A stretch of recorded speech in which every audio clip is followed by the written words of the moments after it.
Session 2 Summary. Us three adventurers awoke, in strange but still in safe circumstances. Toric felt the embrace of the woman he loved, but where he thought he would find her, instead he only found her holy symbol. Mek felt a strange hollowness, that he was less of himself upon waking, where Ella awoke hideously ill, and initially refused the healing potion set out for her. Confused by their surroundings, the party wandered in the halls, empty halls, and met above a staircase. After introducing themselves, they searched for the strange figure who had brought them here. They found him in an abandoned church, staring down a trapped demon. He answered many questions. His name was Timon. He rescued the party because he needed help in rescuing a loved one from hell.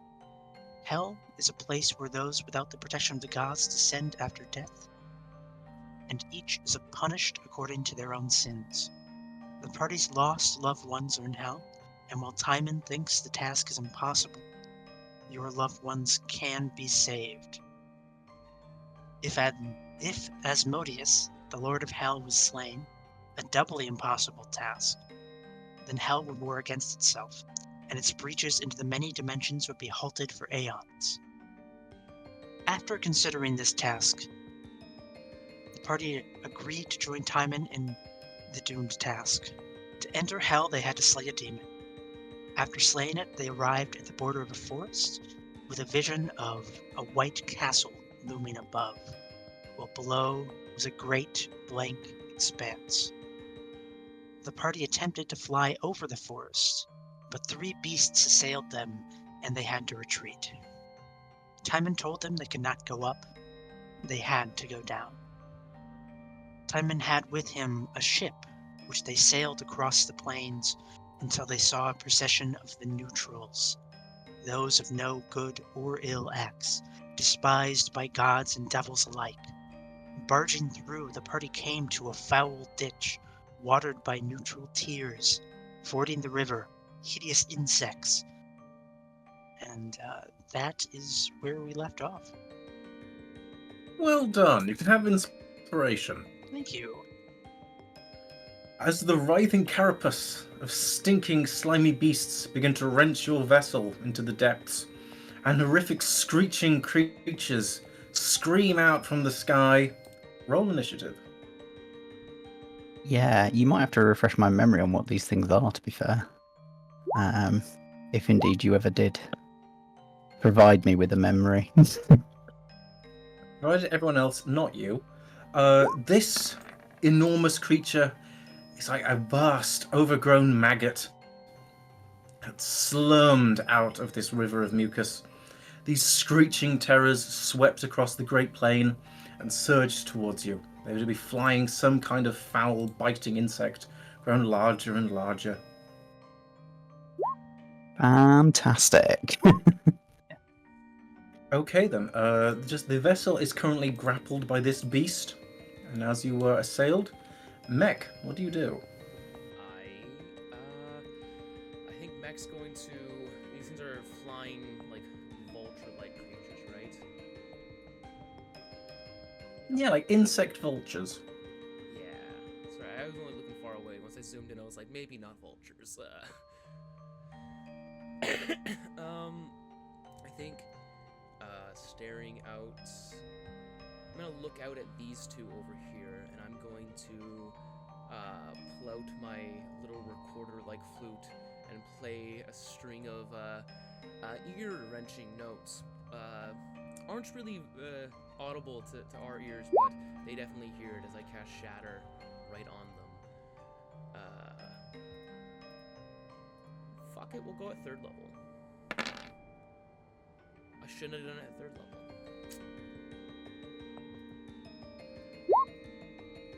One succeeds, one misses. So one takes 13, the other one takes 6.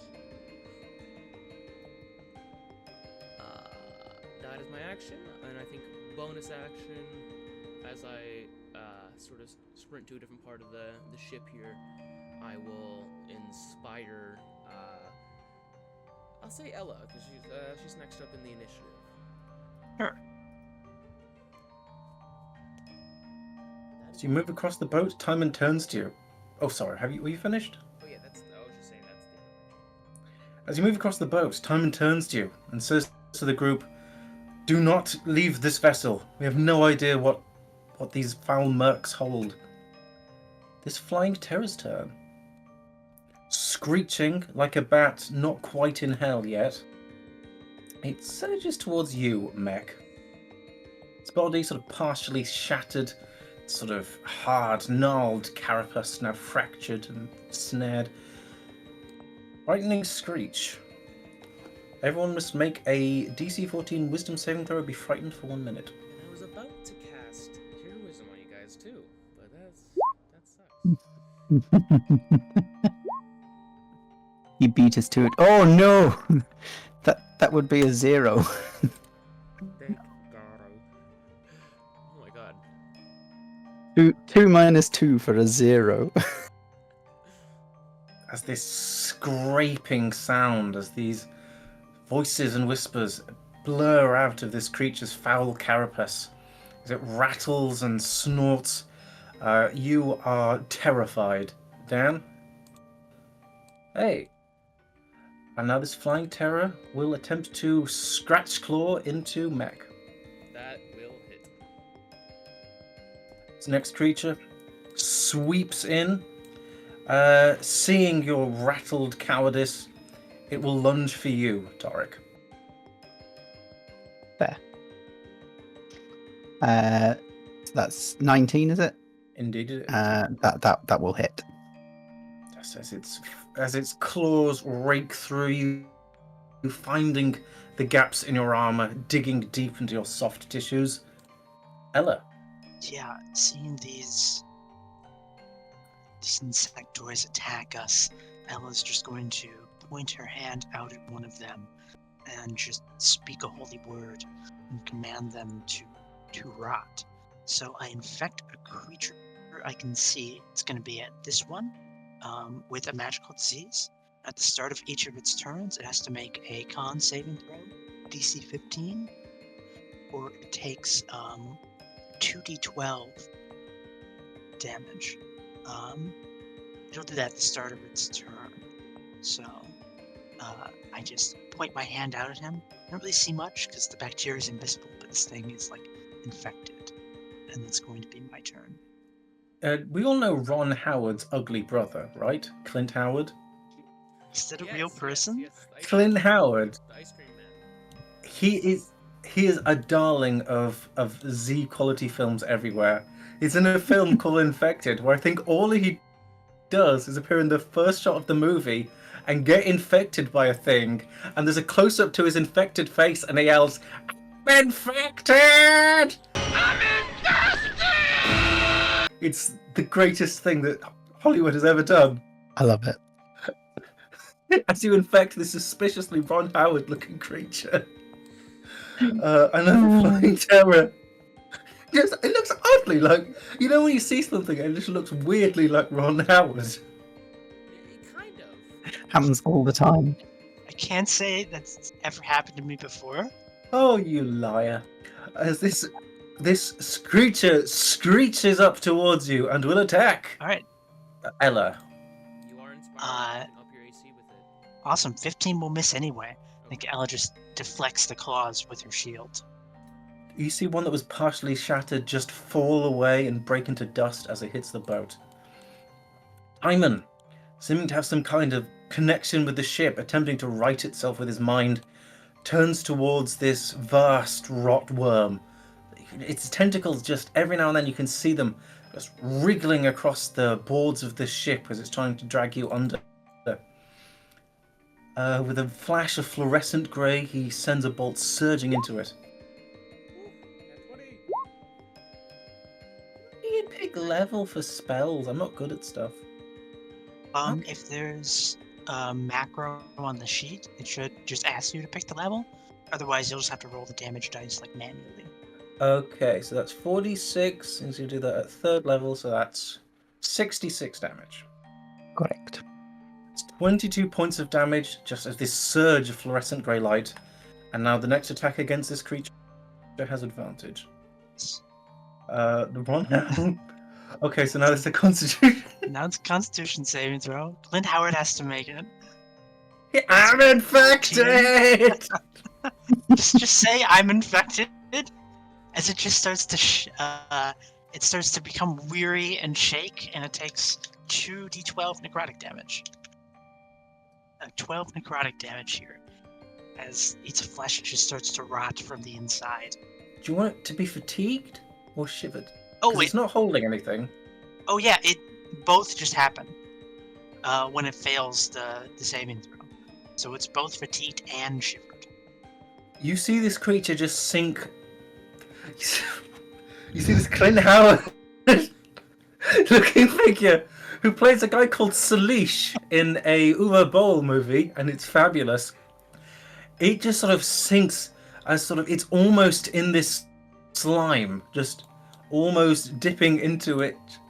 I'm not going to say the line again, but yeah, this creature is sort of collapsing into the river of slime. Toric Helgaskin, the cowardly, what do you do? Absolutely, I am scared of these vulturey, waspish insects around us, and so I'm going to lean into my deeper, more sort of paladin aspect of my personality on this occasion. As he sort of mutters a few words under his breath of, "These demons of rotten pestilence are gonna get us all if we're not careful about this." And I will cast, or not cast, because it's not a spell, but as a bonus action, I will use my Vow of Enmity on the Rotworm, the Dunish hell snake. Call it what you will. It needs to make a wisdom saving throw, please. I could see that thing being in David Lynch's adaptation. Charisma, you said? Wisdom. In fact, no, it doesn't make any saving throw. It takes this whatever, assuming it's within 10 feet of us, and basically I gain advantage on attack rolls against it for a minute, which I'm hoping will help to balance out the disadvantage of being frightened if I swing my halberd at it a couple of times. I think you're only frightened against the creature you're frightened of, so I think it would. Oh. I don't think you would have disadvantage against it. Oh, well now I have advantage against it then. It was all part of my masterful plan. And I will attack the rotworm, please. With a couple of swings of the halberd, both up into the 20s. Both of them hack deep into this creature's carapace. As you burst open, this sluice of mucus and worms begins to cascade down its body. Roll the damage. I'm not scared of a few worms and things, just flying insects apparently. It's 23 slashing damage altogether. Feel like a halberd's a good weapon to attack a giant worm with. And that will be the end of my turn. The stink of pus nauseates all of you, a lot of it sloshing onto the boat. The rotworm will attempt to barge into the ship. You see it crashing into it. Timon holds to his head. The whole boat begins to glow fluorescently as he tries to keep the ship from falling down. He does not succeed. Everyone on the ship roll either acrobatics or athletics to stay on board. I'm going to say 13. Remember, you are inspired. Yes! Oh, 13. That'll be a 14, because it's not with advantage. All of you surge across the boat, but all of you manage to keep your footing just. Rotworm will... That was a beautiful sound, Cash. That's why I invited you to this. I knew you could do that. This rotworm will attempt to lash into you with its stinger. What's your face? What's your name? Ella, the infecty one. Definitely my name. That will miss. Ella just dodges it. And finally, this creature will attempt to bite into you, Toric. No, that also misses. Its vast jaws attempt to clamp down on you. You hack and slash into the lining of its mouth. More pus sluices across you, but you are free from its jaws. Mek Gong, your turn. Wonderful, wonderful. I think my first attack, I'm gonna send out to this guy right over here with my pike as I go slashing upwards. You hack into it, roll damage. Sweet. That is 13 points of piercing damage to it. Is it still standing? Standing but bloodied. Just this grey, ashen blood. And my second attack, I will go for it again. That's a natural 20, baby! Yes! Been waiting for this, so I'm going to use my Orcish Fury. I can add another one of the weapon's damage dice an additional time to my damage, and since it's a crit, that's 2 more of them. So this is 4d10 plus 4 piercing. I'll just roll those 2, and then the 2 more from Orcish Fury here.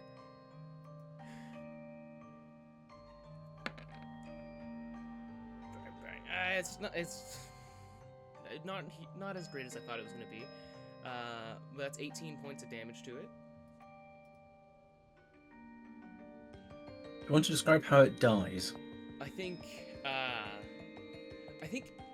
as Mek's been fighting through the ship, kind of battling throughout it, the recorder has not left his mouth, and he's still just kind of like through the huffs of battle, playing like little toots and hoots and keeping the rhythm going with his circular breathing.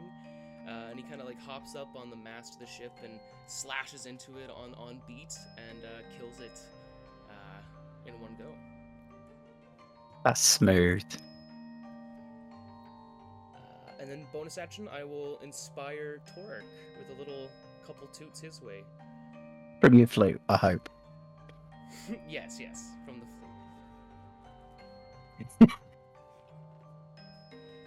There is design space that is not currently being utilised in D&D. A flatumancer. Feel inspired. You know there were professional farters throughout history, right? Oh yeah, they used to have like minstrels that specialised in it. Yeah, I think I heard about that. Not sure how I feel about it, but that is Meg. Let's be honest, it's funny. One of the best paid entertainers of like the 1920s was a guy who farted. Like he'd be on stage and he'd like fart the American national anthem. Entertainment, I think it's come a long way. Others would say it's fallen.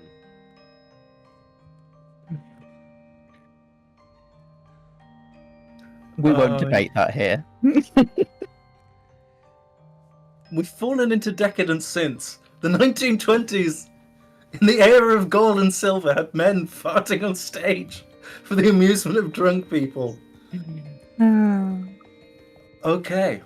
As this creature sloughs off into the... just sort of... It once was flying, you hacked it apart, it slumps into this river of slime and pus. You see things squirm under the water as it slips beneath. This flying terror will... It will go over here and attack Mek. That will miss. Hello.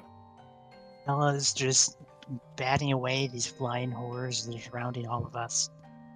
And just going to take her hand and flick out some visible bacteria at this guy right here. Did a 13 hit? Hit. Oh. I didn't think that would hit. No. So this will be 2d12 damage as this thing is... it should be... Oh, this is a weird way of doing it. It should be 2d12 damage as this thing's already infected. So I'm just going to roll 2d12. Would would you say that that's 15 necrotic damage. would Sorry, what were you saying, Cash? would combat inspiration be able to proc off that? Because you might just be able to throw in another d8. It's a ranged spell attack. What does combat inspiration say? What level? To a weapon damage roll. Weapon damage. Not a weapon. She's just looking. I mean, is bacteria considered a weapon? I think so. It's a magical cantrip here. I mean, you call it bacterial visage, but it's basically toll the disease, isn't it? Instead of toll the dead. It's like- basically told that it's told the disease. Yeah, a little bit different. Yeah, she flicks her hand out, and this thing just starts to. The rot just starts to fester on its bodies as boils and lesions start to just appear all around Clint Howard's beautiful face. Right. Don't go in the water. Nasty things down there. And it's going to be Ella's turn. So how much damage did it take? 15? 15 here. With 2d12 necrotic. It is now bleeding. This flying terror behind you. Will let him to scratch into you, Ella. Sure. Nat 1 no miss. Yeah, and it's furious. It's just scraping against your shield and scraping against your armor. You see it just rip off pieces of itself, beat so hard its body begins to disintegrate against you. She's desperately trying to keep the ship on keel, his feet avoiding the tentacles wrapping around the boat, his mind sort of connected with the vessel.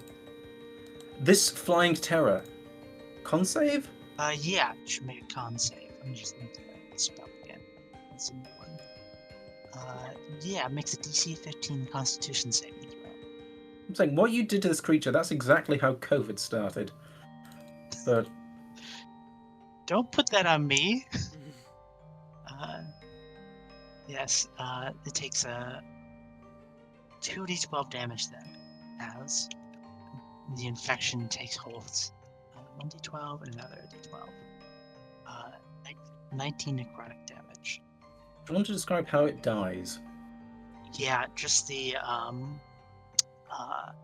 Clint Howard's face just screams out in pain as it's just hovered by and just boils until he's unrecognizable before.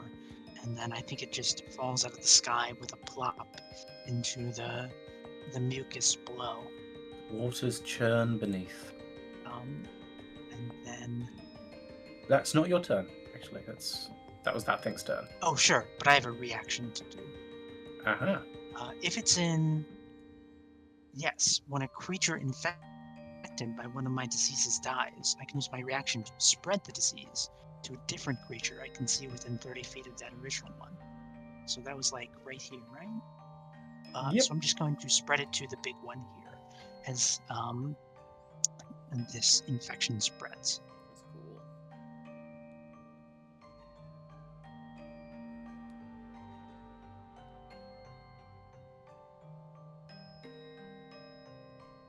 Toric, as you just see this ghastly Clint Howard-looking disease spread to this worm, what do you do? Yeah, I'm afraid I've actually got quite a boring turn up for you. I would like to cast Bane on the 3 remaining, the 2 vultures and the big rotworm.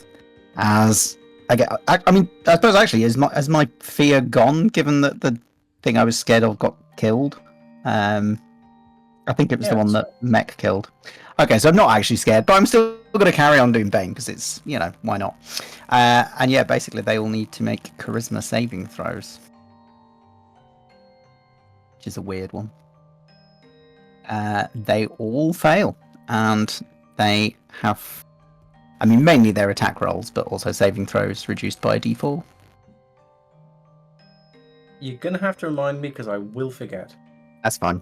I'll roll it when they do something. Just to remind you. Is that your turn? That is my turn. The rotworm, first it will barge into the vessel. No, Right, that's not how I did. I did strength. That was a 16 for strength.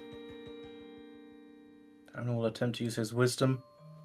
Once more it fails. Everyone make a acrobatics or athletics check.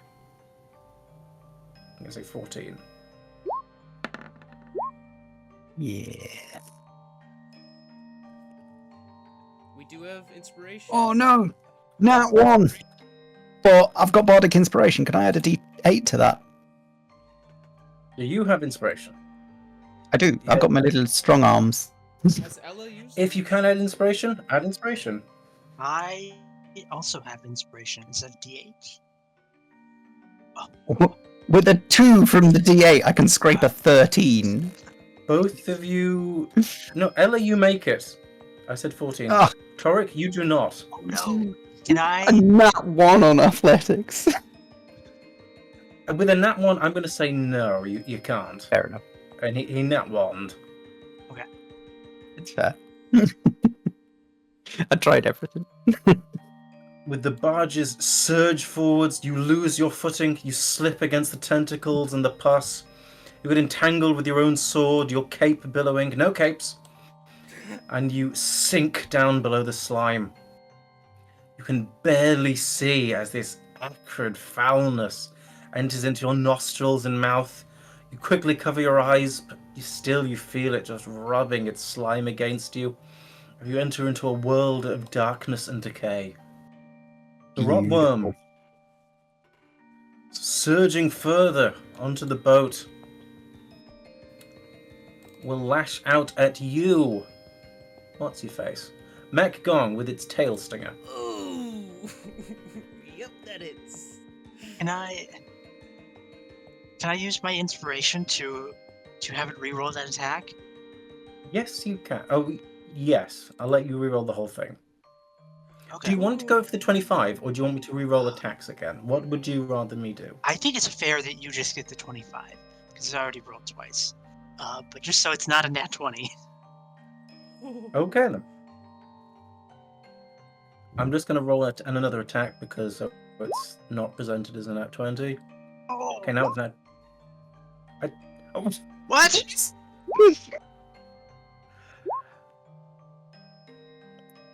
That's the wrong one! I did the wrong one! Tail stinger!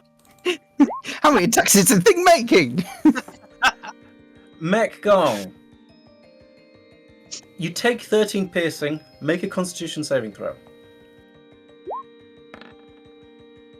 You take 34 points of damage as this poison begins seeping into you, your veins growing thick, hard, and grey, visibly grey and swelling as the poison floods into your body. Mek is down. I mean, that's not good.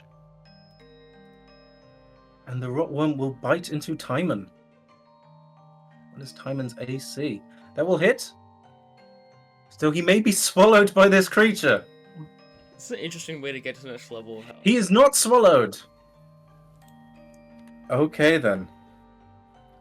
That is the end of the rotworm's turn. What's your face? Mumbly Jefferson. I'm sorry, that could be any Toric. of us. Oh, me, yes.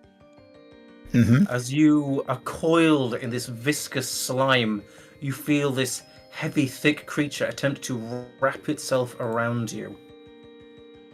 Oh, Oh, there's too many. that's there's not too many good. tokens here. Oh no! Oh, not the rotworm, some other creature. This attacks you with advantage. That's a 24.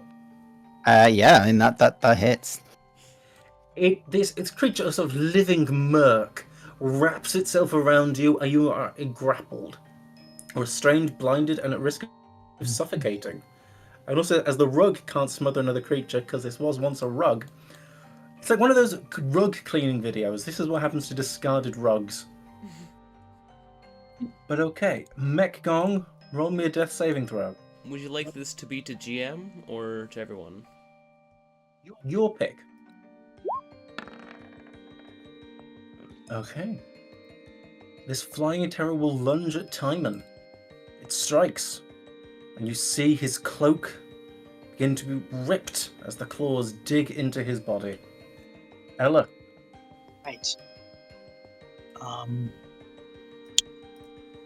Oh, I just realized. I think we forgot to make the big worm do that Constitution saving throw. So it has to do that or take 2d12. Yeah, I also forgot to take a d4 off all its attacks, but I don't think it would have made any difference actually. No.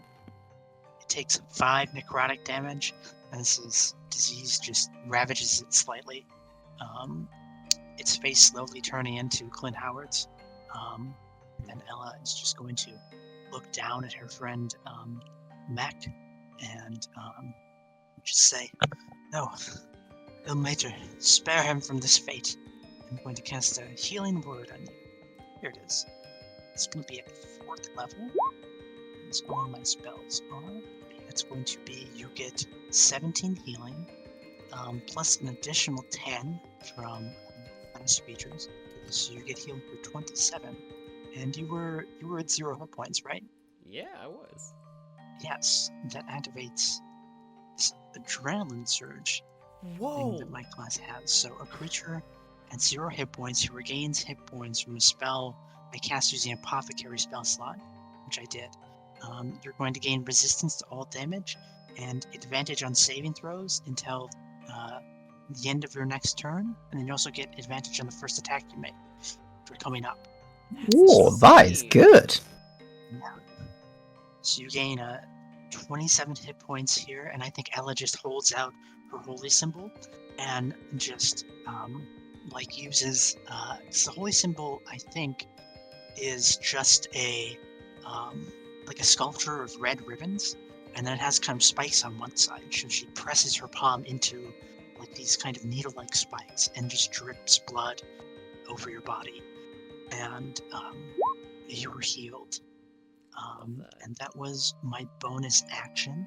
And we saw Timon, Toric, fall over the edge.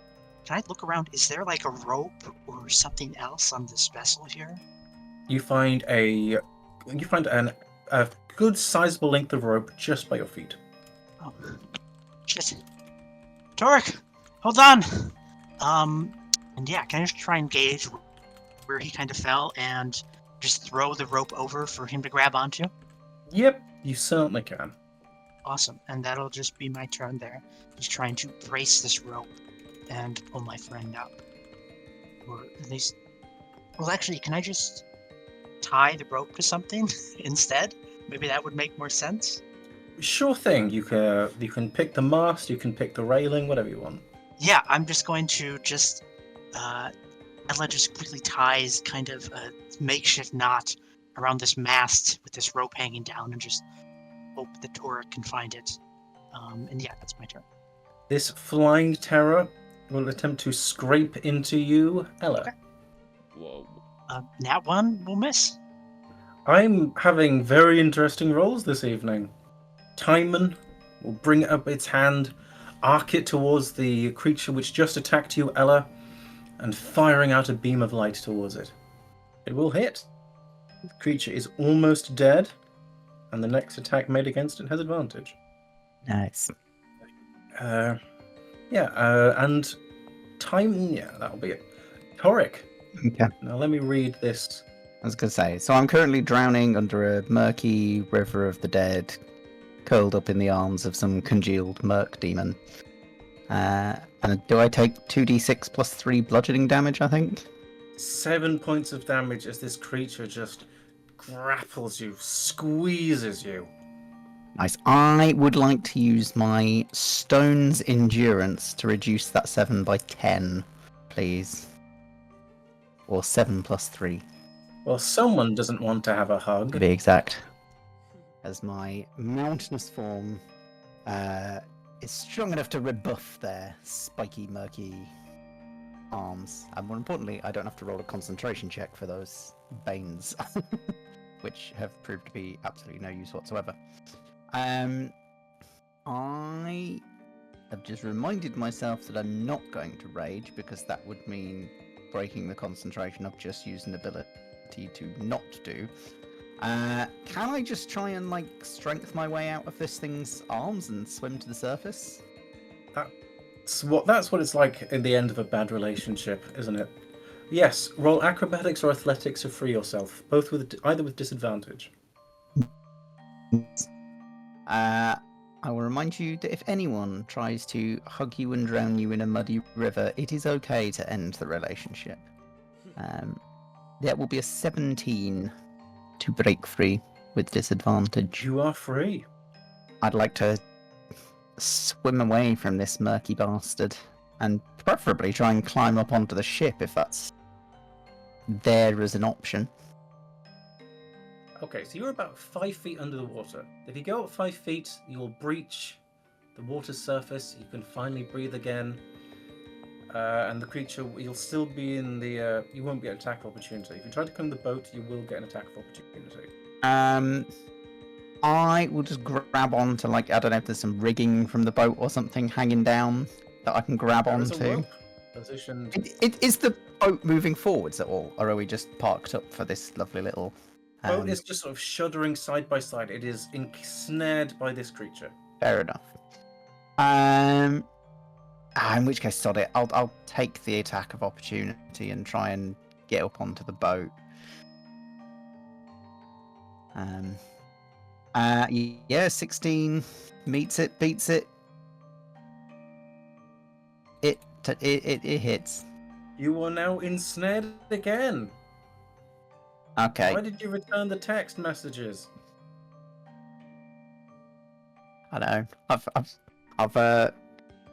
don't know what to call it now. Gone from my brain. I want to say like slid back, but that doesn't sound right. I mean, literally, that's what I've done. But yeah, I think as a last action, I'm gonna sod off the Bane, and I'm gonna bonus action Rage. As quite rightly, I am peed off at having been dragged back to the water surface by this mean old If you git. send me just 2 tokens, I can make you a special token where you can swap between forms. That would Just telling you. That would be good, wouldn't it? I will send them both to you. As I do that, I don't know if like who's within 10 feet of me at this point. As the sort of fiery embers begin to swirl around this muddy pool. Boat. The merc creature which is holding Okay. you, and the rotworm. They will all take 3 points of fire damage, please. Just before you got ensnared again, would you have sort of grabbed onto the rope? Probably. I was trying to climb up on the ship. You could have like wrapped it around your arm if you wanted to. Yeah, I mean, I feel like I probably would have been aware that there was a risk of this thing trying to keep hold of me. So you're attached to the boat by the rope, and you're grabbed by the murky there. Cool. Kind of like a horrible tug of war, trying to scramble back up onto this boat. As Toric wrestles against the tide, the rotworm's turn. It will use its tail stinger against you, Ella. Okay. 17 or miss, 18 AC. The stinger just surges forward. You try to deflect with your shield, you fail. You see it stabbing, burrowing, just winding and grinding against your armor. A few more millimeters deep, its foul poison would be sinking into your blood, but it just fails. The rotworm will barge into the ship. That's not what I'm supposed to roll. Timons. Okay, everyone on boat must make an acrobatics or athletics check. 14 to stay on the boat.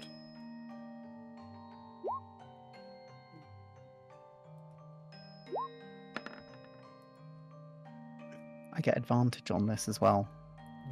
Because it's athletics. That's a nat 20 for 30! Oh, I'm not even on the boat. No! You've got a natural 20. What do you want to do with it?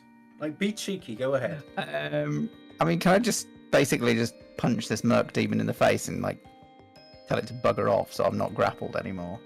I'd say that with a natural 30, like, as there's the motion in the waters swing around, and with your sort of nimbleness, you manage to wriggle free from this creature. Nice. Who said you shouldn't roll checks when you're not asked to? Ella, you are knocked off. Okay.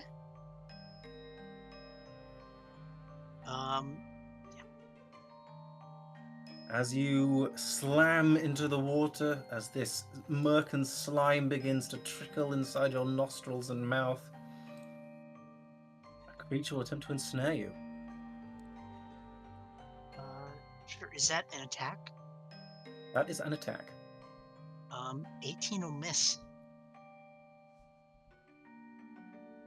15 will miss. Okay, it's like being attacked by a slimy carpet, but it's not strong enough. Mek, the last one on board. What do you do?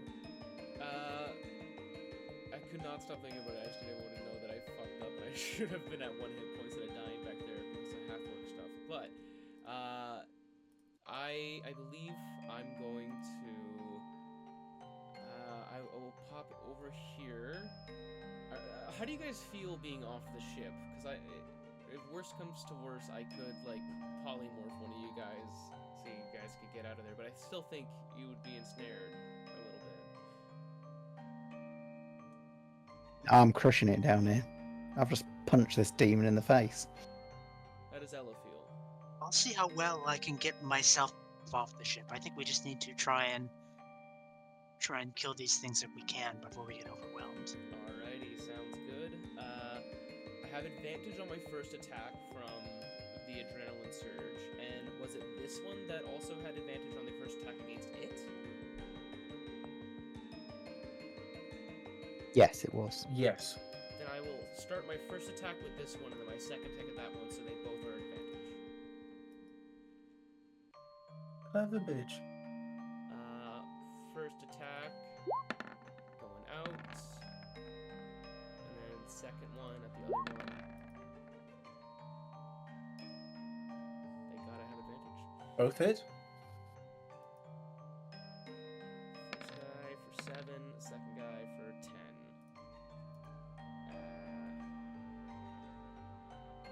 Yeah, and then I think I'm going to...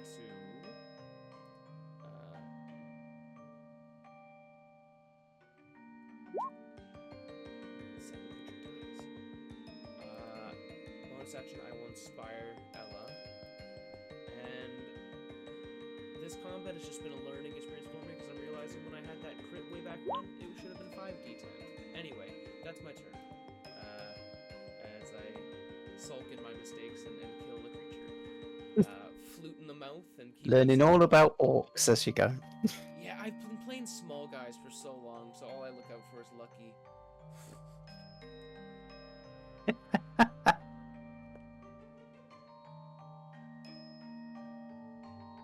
Were you on 19 initiative the whole time, Ella? Yeah, I got a nat 20 for initiative. Ah. Okay then, Ella. You have slid into this slime. This foul creature has attempted to ensnare you, but you saved yourself. What do you do? Yeah, Ella, her chainmail and shield kind of threatening to pull her down. This creature kind of grasping at her is just going to try and use all her strength to swim up here. Do I have to make some type of check for that, or is that just movement? Where are you attempting to swim up? Just to the surface. Yeah, I'd say you're about 5 feet down. Yep, it would take 5 feet of movement to reach the surface. Sure, Ella just kind of surfaces covered in, I guess, mucus. Just breathing heavily and kind of try and get back onto... Very true, Toric. Apps help with drowning. Can I just try and, like, swim back onto the ship here? You will get an attack of opportunity from the Merc creature. Okay. Can I use an action to disengage? Certainly can. Yeah, Ella just taking evasive zigzag swimming movements. Just back and forth. Going to try and climb back onto the ship. Try and grabbing hold of like some use boards to pull herself up. I'm going to say you have to make an acrobatics or athletics check. Quite an easy one, but you are covered in slime, so that's really what's giving you the difficulty. Fair. Athletics then? +2, 15. Ooh, You're up. made it. Yeah, Ella just flops back onto the ship, kind of like a dead fish, just breathing heavily, just slime running down off of her. And that was my action, so that's gonna be my turn. Oh, and this, I still have concentration, amazingly. I haven't gotten hit yet, so this worm has to make a Constitution saving throw. Isn't that beginning of its 12 turn? damage. Or on your turn? Oh no, that is its turn. Yeah, no, you're right. So on its next turn, it has to make that. Sure thing. As an act of pure sadism, the moment you reach this boat, this creature's going to try to kill you. Brilliant. Are you lying down, did you say? Yeah, Ella is, I think, prone on the ship here. It has advantage. You do have combat inspiration. No! Okay, that's a D8? Yeah, it's possible. Okay, if I get an 8 here... No! Wait, is it still baned? No. Oh, darn. That went when I raged. Alright. You can't think. You can't think about being a paladin when you're too angry. Fair. Allegedly. So that's 26 damage I take here? Ouch. 23. 23. Oh yeah, I know how to count. I'm gonna make a Constitution saving throw. This is with advantage to keep concentration. 16. That's More think that than makes 13, sense. so yes, you make it. yes, thank you. Yeah, it's half of it. So, Okay. This creature rakes into your slimy body. You're still down here. This other merc is going to try to ensnare you again. Flibbity gibbet. Yeah, it's got like a cake it baked for you, but it's soggy and burnt at the same time. You're not falling back for this, Strix.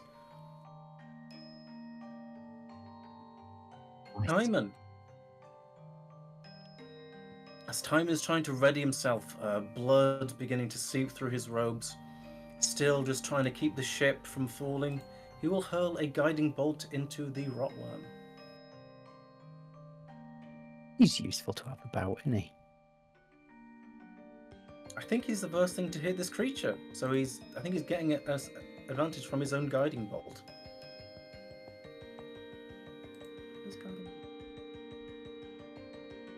No, he will not have advantage, it's too late. Yep, slipping and sliding, he fires the lightning bolt, sears past him, just ignites the river briefly, and then sinks to the depths. Toric. Nice. Can I use my movement to get back up on this ship, please?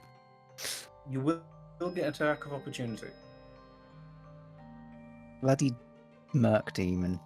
Right, sorry. You can hit these two things from where you are. Just saying. Oh, the worm. And You can strike yeah, the worm. You can strike I mean, the do you know worm. what? I'm already in the river. I'll just hang off the ropes where I was hooked on, and I'd like to swing at the big worm, please. With my first attack. And this is actually an advantage because I still have the vow of enmity against this thing. I'll do this with the halberd. In fact, to be fair, it should probably be the longsword, given that technically I've got one hand holding onto the rope. So I take the 21 from the halberd. It's the same, but I'll roll the damage from the longsword. Are you rolling 2 attacks? No, take the 21 from the halberd, but I'll roll damage with the longsword because you can't really swing a halberd with one hand holding onto a ship. That's ridiculous. But I am going to pump a divine smite into this one as well, and so that will be 17 damage altogether. As you see this creature's sort of porous grey underbelly, you slash into it. You see its viscera, thick and soupy, spool out into the river below as you hack into it. Does that include that does include the divine smite? It does. And I might as well follow up with another attack against. I'm going to attack the worm because the little glob in the river doesn't really concern me. I'll just punch him if he gets too close again. It'd be a 16 to hit on the second one. It's a hit. Ignore the smite on that one because I haven't got any more of them left. It's just 8 damage from the longsword. Is that your turn? That is everything I'm going to do. Okay then. On the Rotworm's turn, I'm going to need a short break, so I'll be back in a few minutes. No worries. Alright, sounds So, with one of you just having escaped the slime, one of you fighting it out on the river, and one of you staunchly holding onto the boat, the Rotworm will make its attacks. Sure. I just want to remind you to make that Constitution saving throw for this infection. Oh no, nat 20. Alright, it takes half 1d12, and then if it makes 3 saves, I believe, it takes half of 2d12. If it makes 3 saves, then it shrugs off the infection here. So that's half of 17 would be 8 necrotic damage. Ryan, my witty friend, Yes. would you say that the upcoming American election is a Constitution saving throw? That's one way of putting it, sure. Oh ho ho! I am literally stroking my beard from the strength of that witticism. You've been sitting So on that one for clever. a while, haven't you? No, I'm just drinking coffee tonight. So I should be in the Wall Street Journal with lines like that. Man. Or on a similar vein, there's a song I was enjoying recently which contains the line, "King Louis was the king of France until the Revolution. Then he had his head cut off and spoiled his constitution." And I love the double meaning of that. Anyway, proceed. Front page of YouTube. The Rotworm will first barge into the vessel. An 18 against Timon's wisdom. The vessel holds strong. The Rotworm's stinger will try to find its way into you, Mek. Does he have advantage? Just as he does not. Thank God. With your dancing feet against the boards of the ship, it lashes out with its stinger and strikes only air. And with its third attack, it will attempt to bite down into you, Toric. Mm-hmm. That will miss, unless it's at advantage. It misses. Hooray. Its teeth clench over a mouthful of the foul river water. Mek, it is your turn. Okay, I'm gonna stand right here, make my first attack out at the thing that was just so vile and rude to Ella for no reason. That's not supposed to be an advantage, but I rolled a 1 and a 3. Thanks. You swing, you strike into the board of the vessel, you miss. I go to pull it up, and I go to strike again with my extra attack. Again, not an advantage to take that off, but 20. That's a hit. And 9 points of damage to it.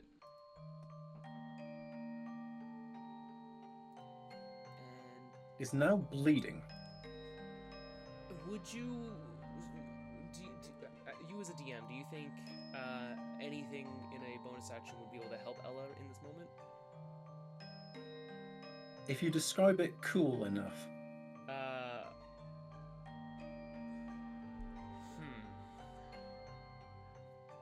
The coolest I could think is after he slashes in, misses completely, has to pull his pike up out of the wood of the deck and slash into it. He takes momentum and turns like a pirouette, like a ballerina dancing, and spins on one toe, leans over the edge of the ship and tries to use his bonus action to pull up Ella. Is that cool enough? Yeah, alright. Ella, you are no longer prone. Hell yes. Ella sees this graceful ballerina-like man pull her up, and is charmed. Yeah, this like 6 foot like buff ballerina. And that's my action. Bonus action. I'll pop over here so I give Ella some more space on deck. And end my turn there. Ella. Thank you.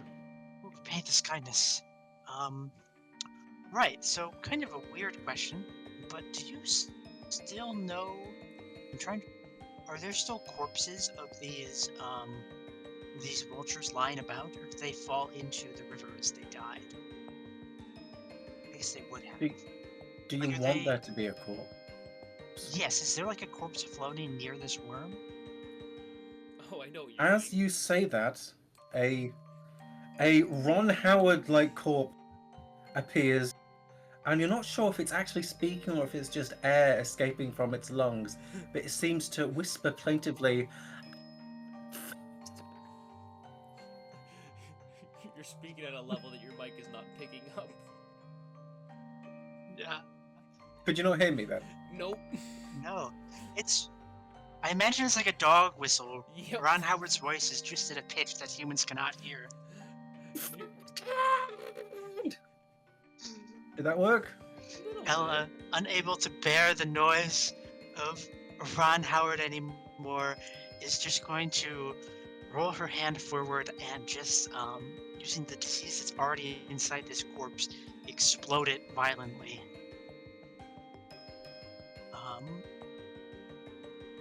So with this spell, it is at 4th level. Oh, never mind. This spell is a reaction. I can use when a creature dies. So I won't do that. Ella attempts to explode this corpse and realizes she can't actually do that. So instead,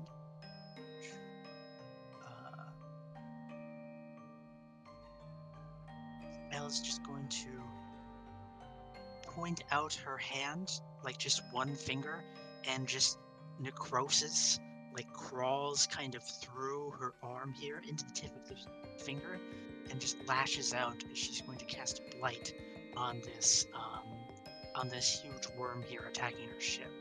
So it has to make a Constitution saving throw. Like the American election?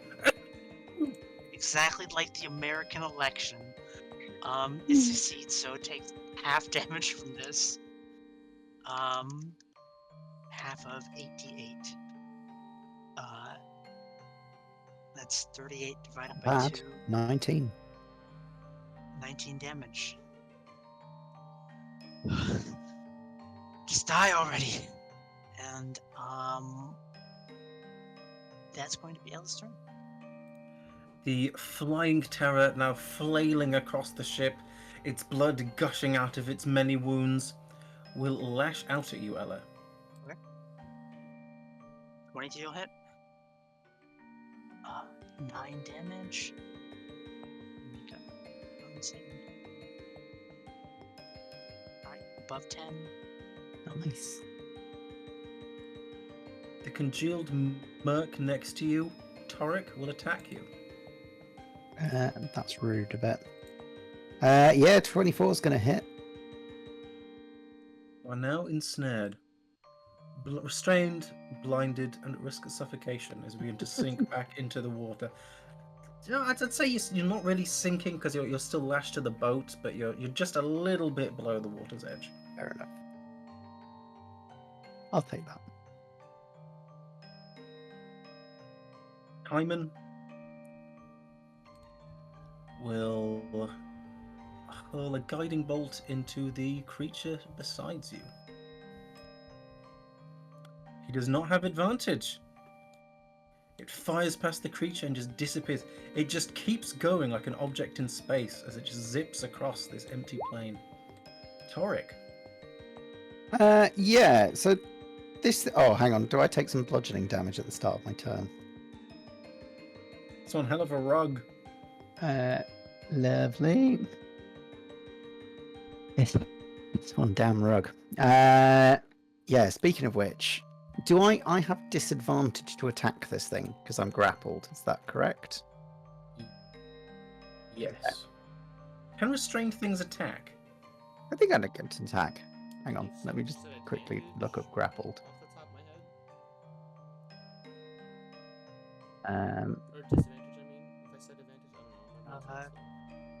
Restrained condition reduces a creature's speed to 0 and gives it disadvantage on attack rolls and saving throws. I'm not restrained. I'm just grappled. No, you are restrained because of the you've been rugged. I've been rugged. Okay. Well, then I do have disadvantage. But can I recklessly attack it whilst ensnared in order to balance out that disadvantage? It's recklessness versus rug, and the answer is you. Yes, you can. Lovely. So this is just 2 straight up attacks with the longsword to the thing that's holding me. A 23 and a 16, please. Both will hit. It will take 8 and then 9 slashing damage as this angry giant is fed up of being grabbed hold of by rug demons. Slash into it, you tear into the weave, but it still clings on. That is, in fact, no, I will use my bonus action to activate my aura. Who is within 10 feet of me? Big guy. They will take the bug and the rug. the bug and the rug. They will take 3 points of fire damage, both. Is that your turn? That is my turn. Fabulous. The rotworm will lash its stinger out into you, Mek. Oh, thank God. I want to do something with this natural one. I'll let you react to it somehow. I'll let you react to it. It got a natural 1. Is there anything you want to do with it creatively, I think to your advantage somehow? the circular breathing he's been having as a sort of has not this flute has not left his mouth, or it's more like a recorder piccolo type thing, and as he does like this spin and pulls Ella up and gets her into the right position to start fighting again, he just sees this stinger coming overhead and does like a kind of, I don't know how to put that, kind of just does a duck under, keeping his spreading his feet wide and beating his chest with the piccolo still breathing out music.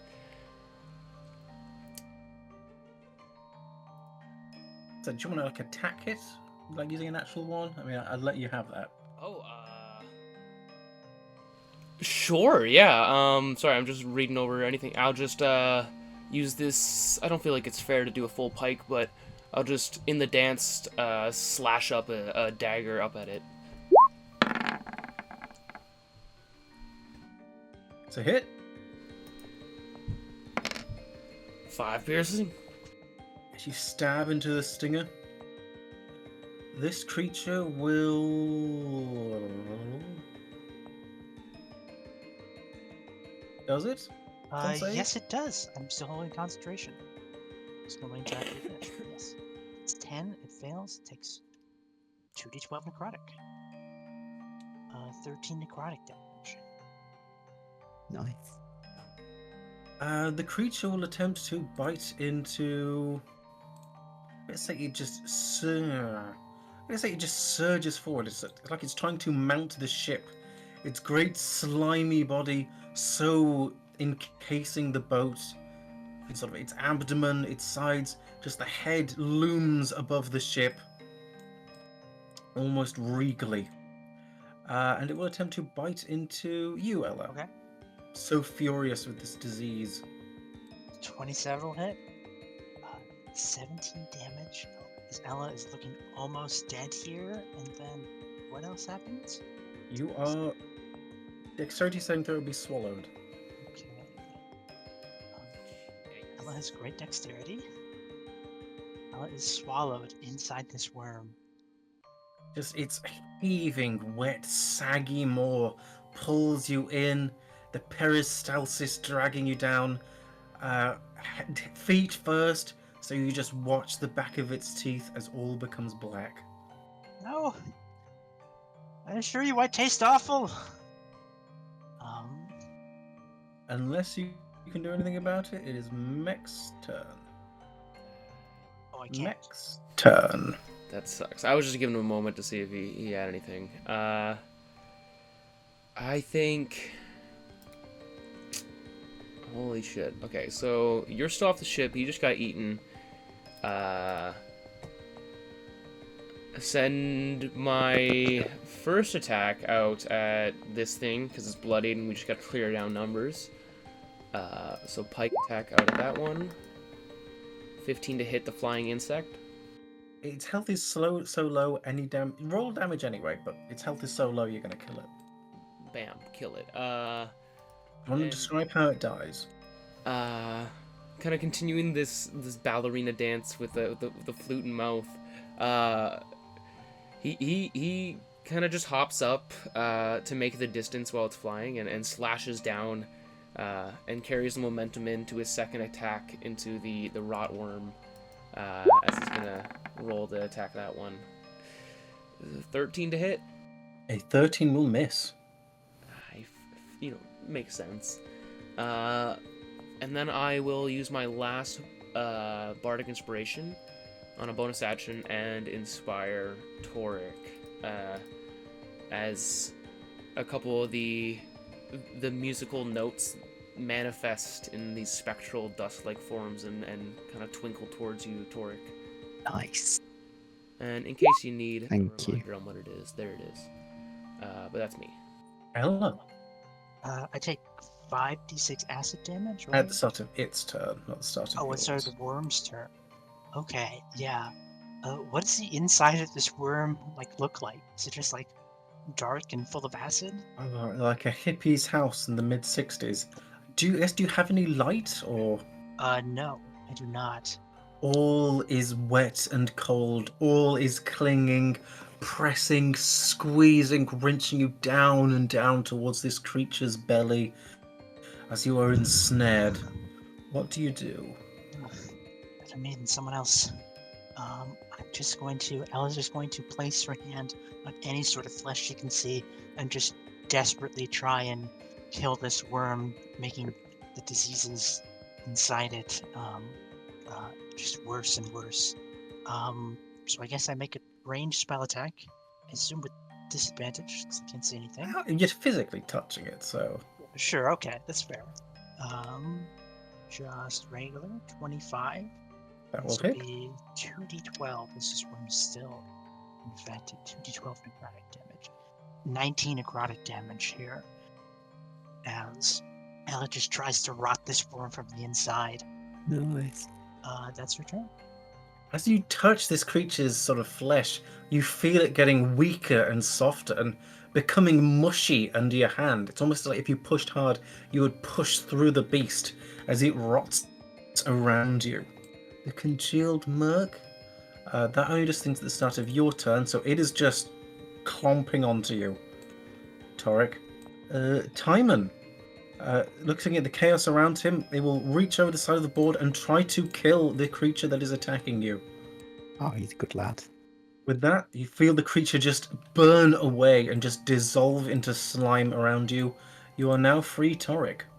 Oh, well done, lad. About time. And I'm gonna throw myself up the rigging, back onto the edge of the ship, and I mean, I guess I know that Ella's probably been swallowed by this thing. I was looking up at it from below. Can I just take a couple of big swings at the...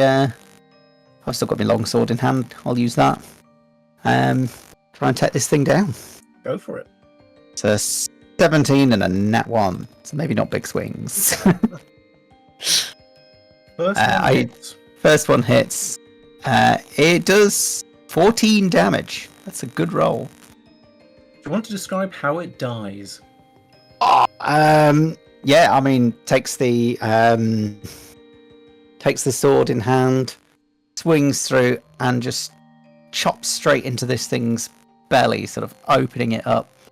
As all of its sort of guts and insides sort of start to ripple down from inside it and start peeling out of itself, turning inside out. Possibly even spilling a little elf girl out onto the decks. Actually, I don't know if you are an elf, Ella. I've just made that up in my own head canon. I can't see her ears. She's human. Fair enough. Little human girl. Whether she comes out or not, she might be higher up. Like a ghastly Caesarean section, you are borne onto the ship as the rotworm begins to loosen its bindings onto the boat as it dies. Nice. The And then battle is over. so angry that's when I swing and get the nat one because there's nothing to hit. I never miss. I just run out of enemies. Is everyone alright? Just... Barely. I really thought I was going to die in there. I think I did die for a moment there. Just sweaty, covered in blood and dirt. I mean, almost. Half a minute or so and he would have been dead. Yeah. Although, didn't you already die once? Can it happen again? I don't know. Don't make me think too much about that. I'm not sure whether or not I did die or not. Freaky space here. I'm really out of breath. That song took a lot out of me. Whew. Spend it too. How injured are you both looking? Ella looks like a butterfly landing on her might drop her to unconsciousness. She looks very spent. Fair enough. I'm not much of a healer, but I will just sort of walk over, lay a hand on your shoulder, and you can have 15 points of lay on hands as my warming holy energy flows a little bit like a fire through your shoulder and chest, giving you a bit of extra strength. You did well done. Well, you did well there, little lass. You fought well and fought hard, but you're not quite spent yet. You still looking hurt after almost 15 more? Oh yeah, I'm still low half health. I will follow up Toric's little healing bouts with a level 3 cure wounds. Thank you. Another 15. Ella is looking. I mean, there's no blessing from Ilmater, but hopefully this should help. And he places his hand on your shoulder, and like a golden yellowy light kind of forces him from his chest area, kind of like hardish vocal cord area, pushes through his arm and then into you, wherever your injuries are. Thank you. Listen, as long as we continue to stand together, to take this pain on as a group, I think we can succeed. You both have wondrous magic of healing. I must ask, what gods do you worship that have given you these powers? Well, I mean, there was a few. It's not so much as worshipping a god as it was just that, well, back when we had a few things going wrong in the White Kingdom, we had a few sort of undead and the like coming about, and they're causing trouble. I learnt a few things. There was people that came talking about a few different sort of disciplines and stuff. And I just picked a few bits up, you know, things from sort of like Helm and Helmvor. There's a few different priests, like, and yeah, they just taught us a few little bits. But I'm not really much of a priest in that sense. Just one of the faithful. Whereas I see you've got your is it Ilmater that you are sworn to? Ilmater, yes, the crime lord. He who takes our pain on as his own. If you ever wish to hear more about him, I'd love to give you a sermon sometime. Perhaps you say you are a faithful man, but not a priest, but I see you have the strength and conviction of one. I believe in doing what's right and what's lawful, and I find that quite often works with what certain priests and devotees are preaching. Not all of them, but I've always got time to listen to one talk and learn more about the world, or in your case, worlds. I'd be glad to listen one day. Maybe when we have a bit more time to spare. In my Perhaps. case, it's practice, and there's no god here to help me. See.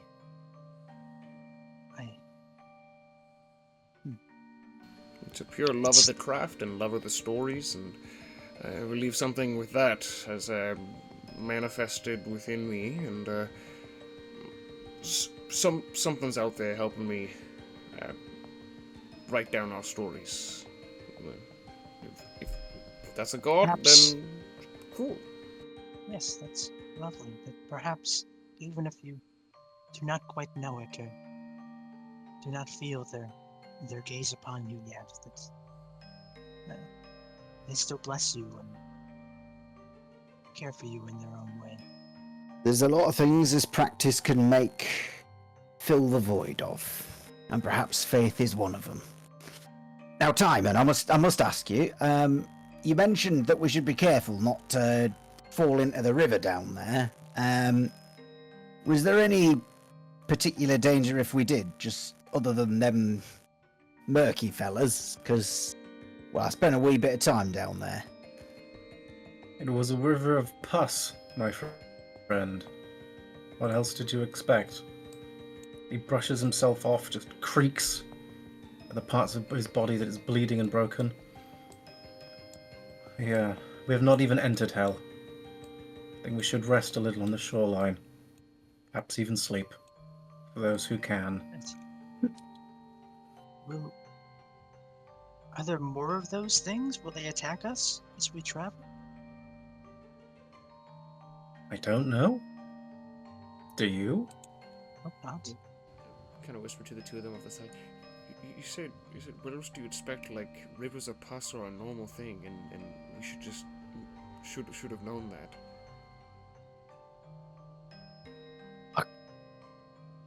Can't help but feel that this fella might be slightly unprepared for this journey. More prepared than us, but unprepared for a journey into the Elves, you know. It's a little scary. Still, no harm done yet. Yes. A great deal of harm was done. We were almost killed. Aye, but we weren't. Not yet. And as you say, a good sleep will fix all ills. Hopefully.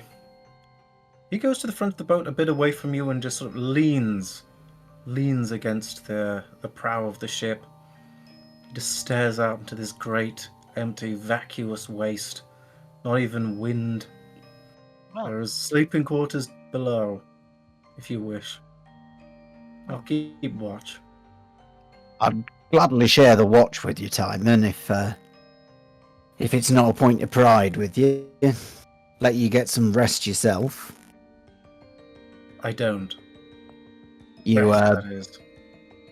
care for the company all the same. If it pleases you. No, it doesn't. I'll take my rest then. Sleep well. Toodaloo. Thanks, mate. And yeah, I'll head down with the others. Ella, look up at, I don't know, at the sky. Does it seem like nighttime at all, or has like the sky not changed at all? No moon or stars favor this false world. There is just darkness. Infinite, endless darkness. You still see that white castle in the distance? You see nothing.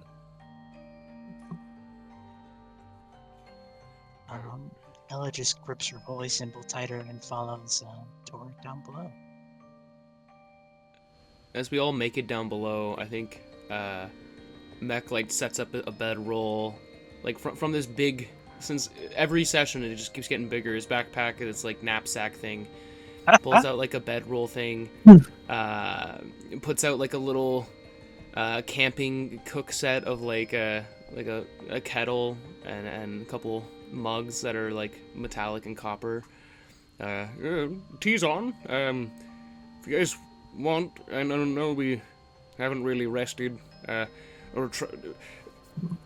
me just put this out there. I've traveled a lot with parties, so this is not really new to me. Don't know about you guys, but yeah, I'm good at killing time. See, yes, I've never been in a party before. Only, well, me and the other disciples, or me and my sisters. So this is all somewhat new to me. Yeah, I think Toric's going to sort of look through his own pack. Remember that most of his supplies, equipment, and sort of camping paraphernalia were left with his attendants in the stables, because he doesn't always do a lot of carrying for himself. Looks at the sort of meager collection of rations that are collected in his pack and just kind of says, It's kind of you. I'll gladly join you in a cup of tea. Sure. Unless you have anything stronger, mind. Well, I do. Not a whole lot, so, I mean, I prefer to save it for good occasions. But hey, we almost died today, so, what's better than that? He pulls out, like, a little, flask. Only carries, like, a little bit, but, whatever's in there is strong as hell and from the island of Scholt. Kind of passes it around to you guys. He just goes, it's a game me and my old party used to play. If you guys want. I'm not usually one for games, but I'll indulge in you, Faith. Why not? If you wish me to, I will play. It's a simple game, and mind you, it was just like something we would do when we were drunk after the pub and all that, and show off to the non-magical folk and all that. But we called it Name That Animal, or Name an Animal, and mainly those of us, a couple, me and this old big bullywog friend of mine, we could turn into animals, and so when the other two members would just name animals and we'd turn into them, and well, he looks like he's reminiscing on just like good memories. He's like, well,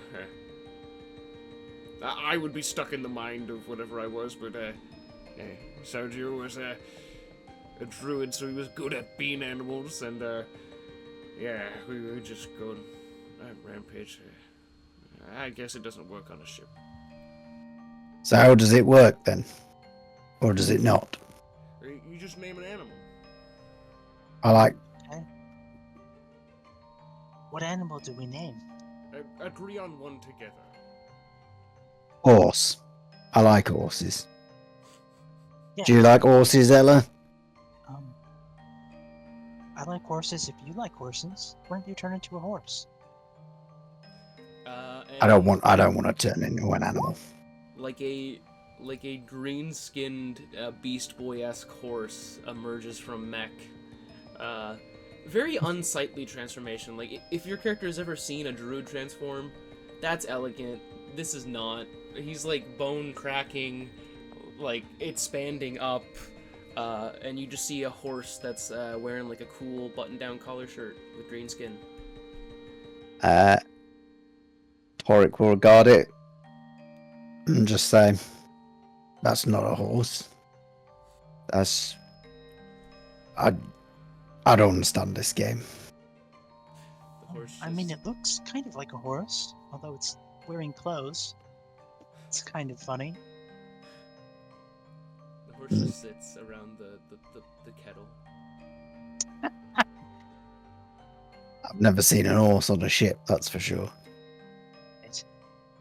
I'm now What? since realizing how small this room is now that we have an entire horse in here. Yeah, just. Although it also occurs to me now as I'm saying it, that I'm not sure Toric's ever been on a ship either, so this is probably a very disconcerting experience. Right. Explains why he fell off. So, I guess now that we are alone, what do you think of our companion up above the ship? I'm not sure what to make of him. He seems odd.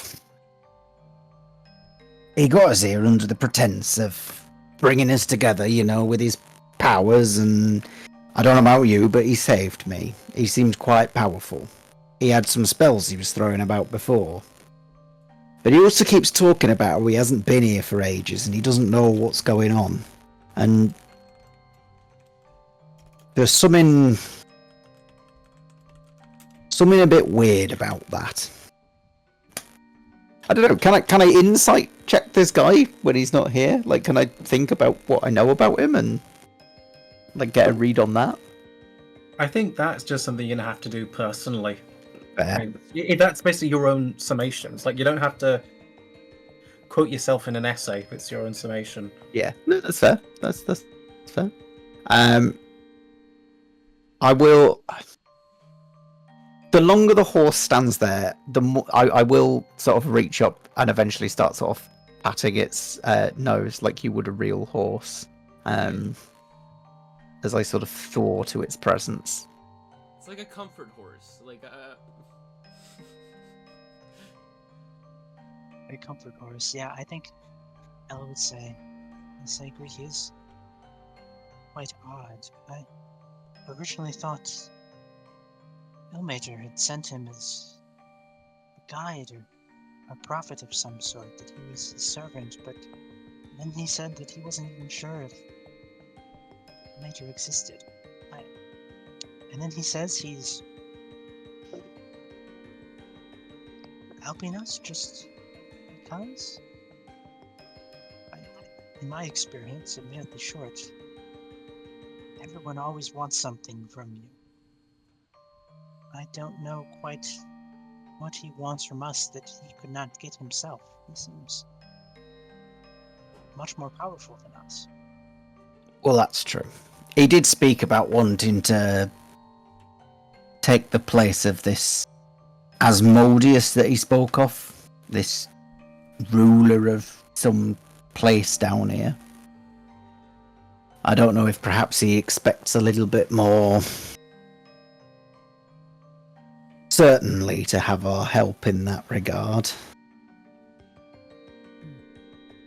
But I hope that we've been careful as not to promise anything so far. I suppose we have no choice other than but to obey him. Now, you can tell me to piss off if it's a bit too personal or anything, but those people that he showed us, the ones that we might be able to save from down here. Yes? Who were they to you? Well, I saw... He showed me my family, which I did not know were down here. My sister, she is a great warrior. I used to go on quests with her, do tasks for people, that sort of thing, and I could not save her. She died helping me. And my parents,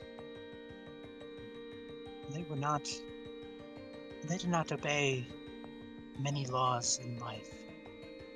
But still, they do not deserve whatever fate surely awaits them in hell. What of you? Who were they to you? He showed me the princes that I've served throughout my life, the kings I've served. 3 generations of them. The old man, the young prince who was my friend, and the young one has felt as close to a son as I ever had. All of them taken from me in one way or another.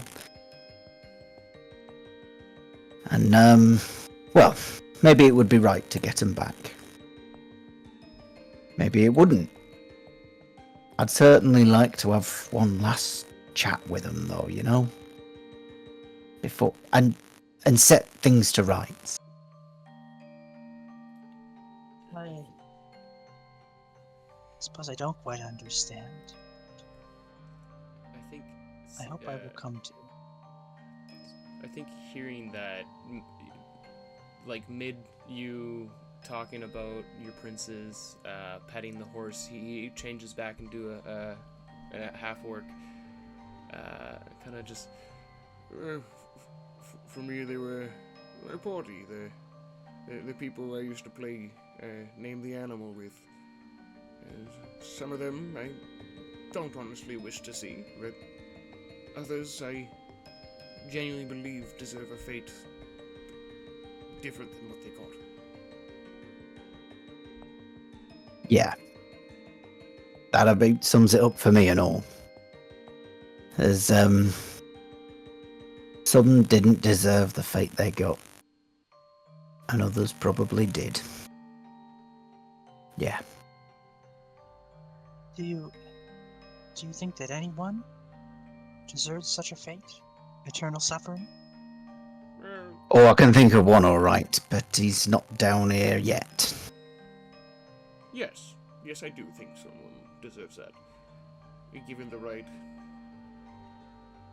sort of problem that they caused, it could be the correct solution. I'm not sure what to think yet. Anyway, I've said too much, and Toric will grab he pulls out like a massive metal tankard, which he takes a sort of little cup of tea in, and he will stalk off to a sort of corner of the room, pull out a sort of bedroll, and just set himself up there in the corner. Probably pull out a whetstone and start sharpening his sword after he's been cutting up worms with it. And he just does that for a while, and then lies down unless anyone disturbs him. I think Ella would see Toric and attend to his business. Just say, yes, it is getting late and I am tired. I will go pray and then go to sleep. Good night, Mek. Right. He just shoots off finger guns to both of you guys as he pulls out his loot and kicks up his feet and kind of just provides background music to both the activities you guys are doing. That's nice. It's nice. I think after a while, Toric would just sort of almost just a little bit too quietly, like he just doesn't quite want you to hear, but it's probably still audible, would just go, "You both fought well today. Good job." And then lies down. Yeah, Do we get a long rest? You hear one another, and apart from that, nothing. In this barren, empty world, devoid even of wind or motion. Sleep comes to you eventually. The horrors of your day scuttling into the dark corners of the night. And you awake, not at morning, not anywhere, just in the same timeless time.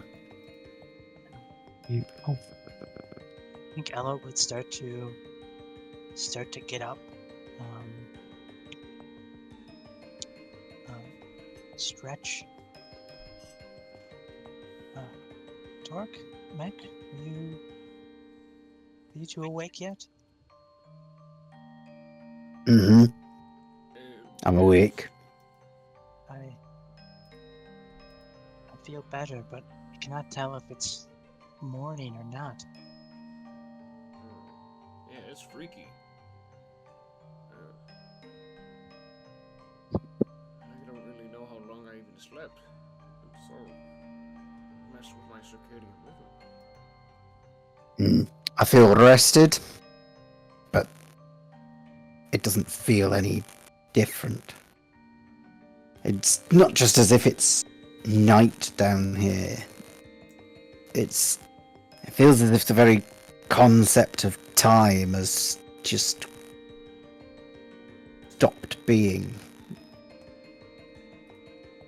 As if it just goes on. We should seek out Timon and find out how much longer we're in this place. We don't have all eternity. Right, It's yes. all right. Yeah, I think Ella, hearing that, would immediately go to seek out Timon. You find him standing exactly where he was the last time you left, still leaning against the mast. His robes appear to have been mended. There is no blood upon his body, and he stands staring out at the great empty plain. I hope you rested. You will need it.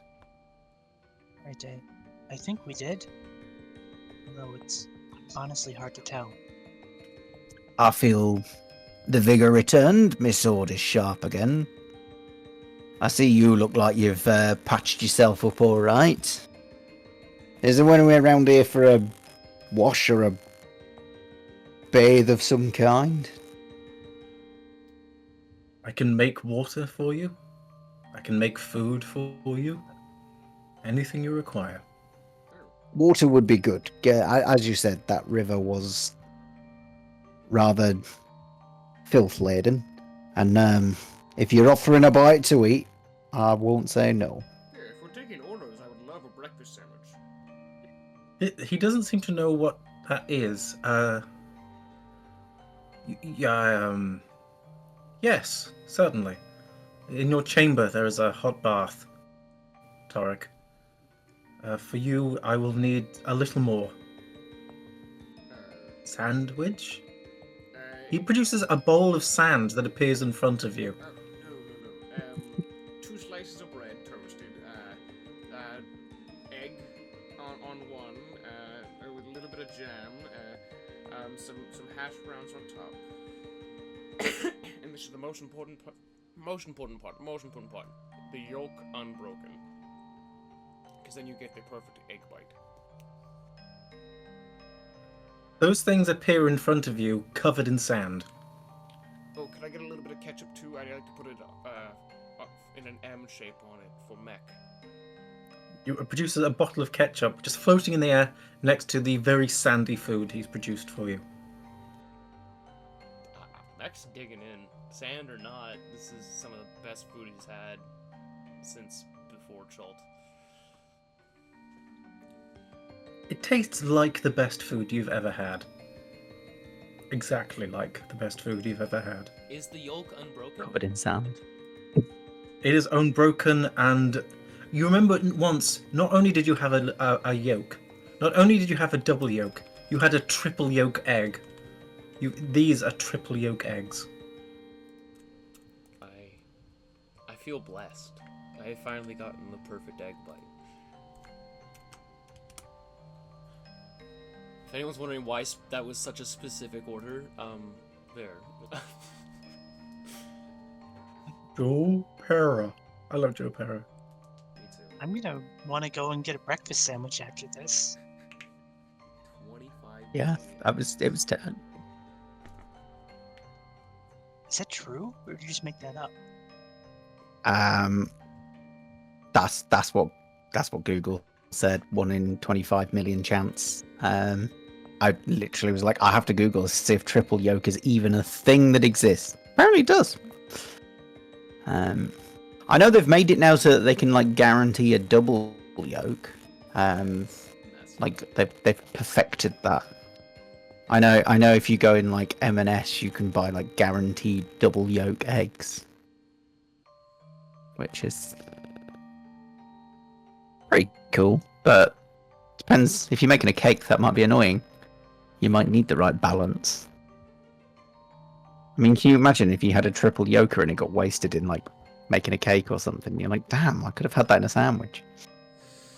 I shit Sorry, I've myself got in fury. sidetracked. Could have had the perfect egg bite. It's the weave. You're gonna come back. Weave. I'll shut up and go take my bath. Right. Ella? I think Ella looks. She was just going to ask for something plain, and then looks at what Mek got. She's like, "Yeah, can I have one of those too?" So are you pointing to what he's eating? Yes. He produces a half-eaten plate of food right in front of you. Oh, your yolk is broken. You don't have the perfect egg. It's fine. It still looks good. Ella, not having the heart to refuse this, just takes the plate and starts eating. Sand and all. Forgot about the sand. It's good. A little dry. As just sand spills out of her mouth. I think Mek shovels it. Like, in how and much throws sand it. are we talking about here? Talking about quite a lot of sand. I grew up near beaches. This isn't that bad. Some crunchy eggs. Right. It is rather crunchy. So, where are we off to next then? How do we get out of this place and into hell proper? We shall sail our slender vessel across the great white vacuous plain until we reach the burning gates of hell. A tear in reality which leads to hell's depths, where those tormented and scorned, those vile sinners, will parade to their final torment. Hopefully we can scuttle past and avoid the demons that torment those loathsome wretches. Then we can begin our journey truly. Right, okay. As the silence hangs heavy, are you taking a bath downstairs, Toric? Yeah, I was gonna say, I love the idea that you're having this deep conversation about where are we headed next, whilst I'm just scrubbing away in the bath. You know, got my little bar of soap. Like, oh, clean all that muck off from that river. Yeah. No, I'll just... The bath reminds you of the little lion-footed bathtub. It's an exact replica of the lion-footed bathtub that was in your old king's private chambers. How you'd wished to bathe there and you never did. The water is the perfect temperature. You like it almost scalding. The perfume reminds you of the hint of Lyca's, the scent that Lyca would wear every now and then when she wanted to treat you. He runs a good bath, does this fella? I shall have to tell him that when I go back up. But yeah, I'm just going to enjoy my nice warm bath, and then I'll join you in a moment whilst you decide where we're heading. Not that it sounds like there's much choice. Timon's taking us where he's taking us. If you want to, you can explore this vast and endless, worthless plane. You could do so infinitely, for there is no time here. What do you mean there is no time here? Nothing here will ever change unless someone changes it. It's entirely manufactured to serve a purpose. The people imprisoned here, their sufferings will last infinitely. There is no reprieve and no remorse.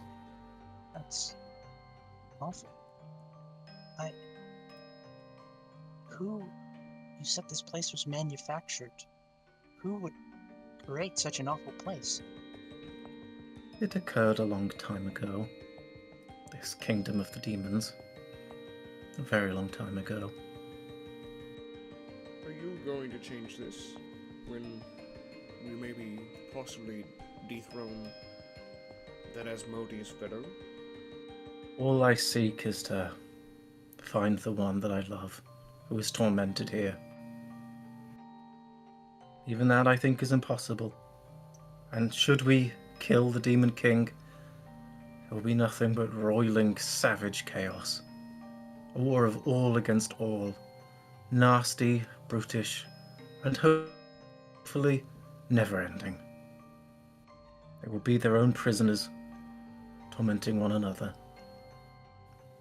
As for me, one simple goal, one soul in that endless furnace. Who are they? I would rather not talk about it. I lost most of what I loved a long time ago, and they are all I have left.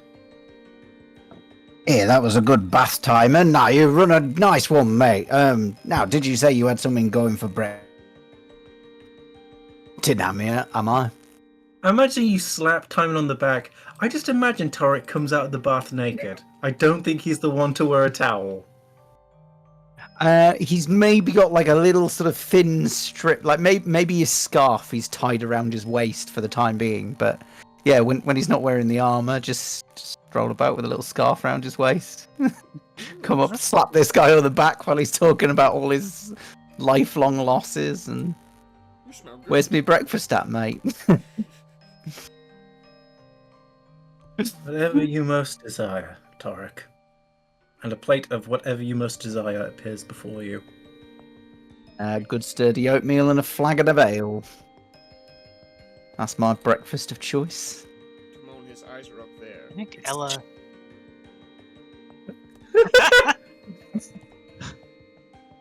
Right, Tora, can you please put some pants on? Sorry, is the sure. I'll take this back downstairs and get vested again. Apologies if it gave you a fright, little one. My own major, nothing like this ever happened in the monastery. No, I imagine it'd give them priests a shock, wouldn't it? And he'll stride off. Thighs flapping in the wind. Eyes flapping in the wind. There's no wind. Reminds me of my old friends. They do such things often? Oh, we would visit the, what are they called? Hot springs. That's the word I'm looking for. We'd visit the hot springs very often whenever we come across them in shop. Take a dip. Nothing wrong with it. People outside the temple are so strange. Just count it a blessing it's not a 300-pound frogman. You see, Ella, I'm not sure what type of face she would make if she's now picturing a naked 300-pound frogman. And you see she whispers like a short prayer to Ilmater that never happened. Yeah, I'll return fully clothed 5 minutes later, and point out to everyone that. Right, well, my sword is sharp. I'm rested. I've eaten. I smell nice. I'm ready for whatever the day brings now. You got a belly full of So what were we sandwiches. saying? Where were we going? Did you ask Timon about, the forward-backward thing? Forward. Like where we're headed? Journey onwards and all. Right, yes, he mentioned we were headed to the burning gates of hell. To sneak past demons or something. It's really a tear in reality. I'm just using poetic, flowery language. That's how we can enter hell proper. Legions of tormenting demons, lashing at the endless torrent of the accursed dead. It's, We'll get there fine, as long as no nightmarish monsters attack us. which they probably will. Okay, so it's a gate and it's guarded. Possibly. We may be able to sneak in, perchance. This vessel has some wardings against sight. Minor demons won't be able to see it clearly, but many of the beasts in hell, their power exceeds my own. And what exactly is your power, Time, and where does it come from? Yeah, what are you? You mentioned serving some king, a terrible king, but are you mortal, or? I am the son of 2 parents and the father of 2 sons. I was the court poet of King Agatho, the worst man to ever rule. I was a priest at a time of false and lying gods. The one I worshipped is long dead. I have had a long time to practice my craft. I don't mean to... I hand you words by the sound of it. I don't mean to be rude, but you're speaking in past tense. You was... What are you now? I prefer not to talk about those things. Understood? I've lived a long time. As we're talking about what he is now, can Ella whisper off just a quick prayer and invoke? I'd like to cast detect evil and good. So I think just Ella makes the sign of Ilmater kind of in front of her, and this will tell me if there is any aberrations, celestials, elementals, fays, fiends, or undead within 30 feet of me. You can detect there are no undead, fiends, fays, elementals, celestials, or aberrations within 30 feet of you. Okay, so Hyman is none of those things. Is there a place or object within 30 feet of me that has been magically consecrated or desecrated? You see on his person various holy symbols, all identical. They have been consecrated, yet you'd have no recognition of the god. Do you know, you beat me to that one. I was going to pop off my divine sense, but it turns out yours is better than mine. Oh. First level spell. Right. So, if we make our way to this Terran reality, I should be able to detect if there are any, strange creatures within 30 feet of us. Maybe that'll help us avoid them. There will be strange creatures within every 30 feet of us. Within every 30 feet of us in hell, yes. Okay. Many of them probably hundreds of feet tall, Oh. intent on killing us, to watch us die. Right. And after dying, rip our souls from our bodies and torment them infinitely. On we go. He reaches for his oar, begins to... It's like there's water. It's like he's swinging it through water which isn't there. And the boat begins to progress forwards across the vacuous plain. Unless any of you want to say any more. I think Ella's just kind of struck silent after that. Yeah, no, I think Yeah. I'm good. Yeah. Sure, you can... He's free to ask questions. Answer questions. I think we've kind of, at least for me, I think I've asked him, he's a party, I've asked him, like, all the questions. Yeah, the only thing I was really curious about, he seems a bit touchy on, so I'll let him be. Yeah, he's avoided a lot of the questions, which is fine, but But it's weird because he speaks like he's ageless, but then he's none of those things. So no.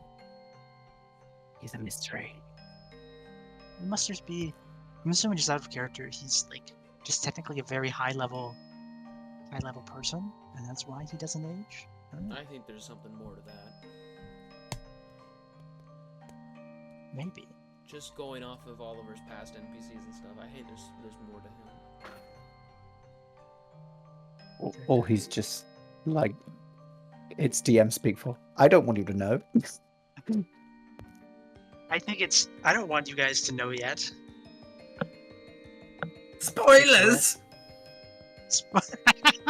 I'm gonna start doing that now. Because I've asked NPC a question I don't want you to know. Spoilers! Peevishly and rasping as you can manage.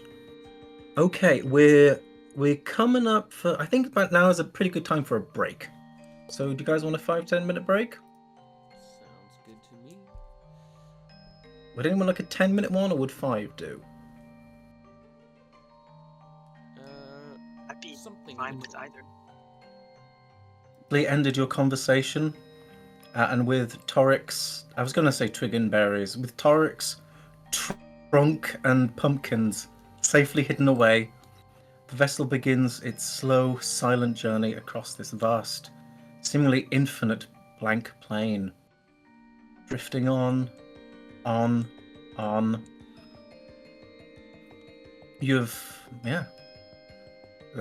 Eventually, this river disappears, and all in front of you is indistinguishable as Timon leads you further towards hell. After a while, you find a curious sight. Before you, a small knot of waylaid neutrals loosely circle one another. One bears a blank banner.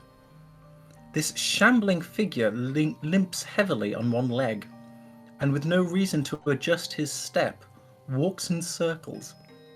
The ragged band of stray neutrals, like baby chicks following their mother, limp behind him. Together, their footfall has ground the plains down into a circular trail as they shamble around and around in a circle. It's a pitiful existence to see these folk granted this eternal fate. Wouldn't you say? It's pitiful is a good word for it. It's a death Why did they spiral just- with no death. Yes. Why did they just walk around in circles? They lived meaningless and worthless lives. Now their existence is utterly without meaning. No one lives a meaningless life. It meant something to them, at least. You That say was so. That was very much what I was thinking on last night. These folks with their, you say they did nothing good, nothing bad. They must have done something, some purpose, or they must have had some goal in mind that they were working for. Their whole lives, they saw those around them suffering the pain of life. Never once in all their comfort did they attempt to lessen that pain. I don't understand. It's not doing good is, I think, perhaps an evil action. Should they not then be in hell? Their lives were of so little value that devils don't want them. They are excrement, refused even by the dung beetles. Is there nothing we can do for them, Timon? Can we not stop them, end them, send them somewhere? Give them a purpose, even? If we get closer, perhaps, their banner has nothing on it. I don't know, perhaps I could write upon it the sign of Ilmater. Perhaps he would take them in. He abhors suffering. I'm sure if he simply knew, he would do something. If you wish to cast your seeds upon a stony beach to be swept away, the banner is there. Better than letting them circle endlessly. Can you pull us closer? I would not want to become entangled with them. He goes about here, and you see a rope ladder unfurl from the side of the boat. Right, I think Ella would look back at her companions, kind of. Right, I'm Would you like me to come with you? going to go out if you want. I'm not much one for writing symbols of gods, but I can just keep an eye on you, make sure as you're all right. Right, that would be comforting. Mac, are you just going to stay on the boat? I guess I could come along with you. Don't see the horrible harm in it, and if anything happens, we're all together. Yeah. A little nervous, kind of follows back behind. Don't go anywhere, Timon. Mind. Just... if you can't get us any closer, just don't go any further away. You aren't wasting time because there is none. Well, that's a comforting thing to hear. Okay.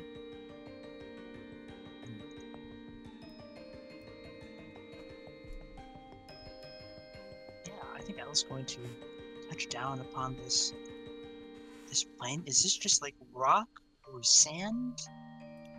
It's about a few feet of sand. You don't know what's below it. Just pure white. It is grainy and dusty, and apart from that, appears to have no qualities whatsoever. The creature shambling before you walks very slowly with his heavy limp. It's very easy to catch. You're not sure what it once was in life, either a very short human being or perhaps some smaller sized creature. What about these big things?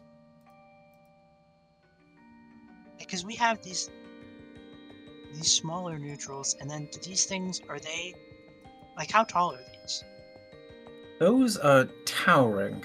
You see, they look like angels with their huge wings. They appear to have no sort of religious symbolism or anything holy attached to them. You hear Timon's voice. Those belong to the cowardly chorus of angels, when directed by the gods above to do justice, did nothing whatsoever, refusing to participate in the war of good versus evil. This is their final rest, tormented along with the others. I see, but like they follow the banner, same as the other ones, yeah? Aye. Alright then, lass, get on and do your doodling. Right. Good people, you need not wander in circles for eternity. I'm sure if you simply prayed to Ilmater, asked him for forgiveness for sanctuary, he would give it to you. Simply look upon his sign and let him take your pain and your burdens. And can I get out, like, I don't know, some type of... I think Ella would probably just have, like, a quill and ink on her, for, like, writing religious things. Can I just, put upon this banner the, empty, broken rack, kind of sign of Ilmater? You're gonna have to catch him first. He is walking. It's very slow. It's a slow speed chase, but he is not giving you the banner. Sorry, could you just stop for a second so I can draw this? He continues walking. Right, okay. Yeah, I think Ella would just try and draw this symbol, just walking beside this guy, trying to keep up. Banner is on a pole, and it's a bit taller than you are. It just waves. There's no breeze, but just from motion. Do you want me to hold him still for you? That would be good, or maybe... Right, maybe instead of, holding him, as he clearly just wants to walk, I could just kind of stand on one of your shoulders, if that would be, alright? Sure, well, maybe we can both pick you up. Hey, Mek? Yeah, kind of sit her on her shoulders like a, I don't know, football player who just scored a touchdown. As you mount your friends, Ella, Don't put it like and that. you The immediate don't and say as you are that. piggybacked around, yeah, you can attempt to start drawing the symbol of Ilmater on the banner. Yeah. Do I have to make some type of check to do that, or? Do you have the symbol of Ilmater? You could just try drawing it on the banner. Yeah, I have a holy symbol on me.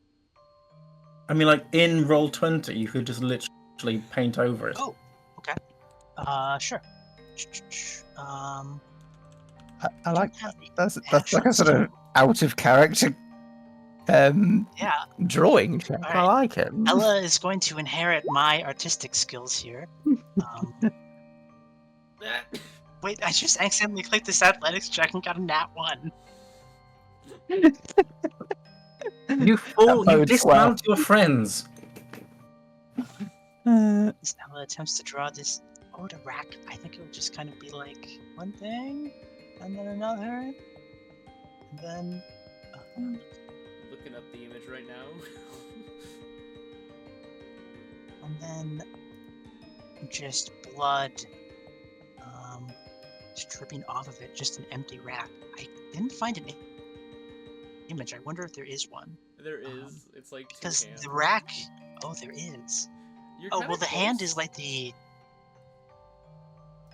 Yeah. That, and I think it's. Yeah, like a hand. I'm just going to draw a stick figure hand here. I think she's going to draw both symbols of Ilmater.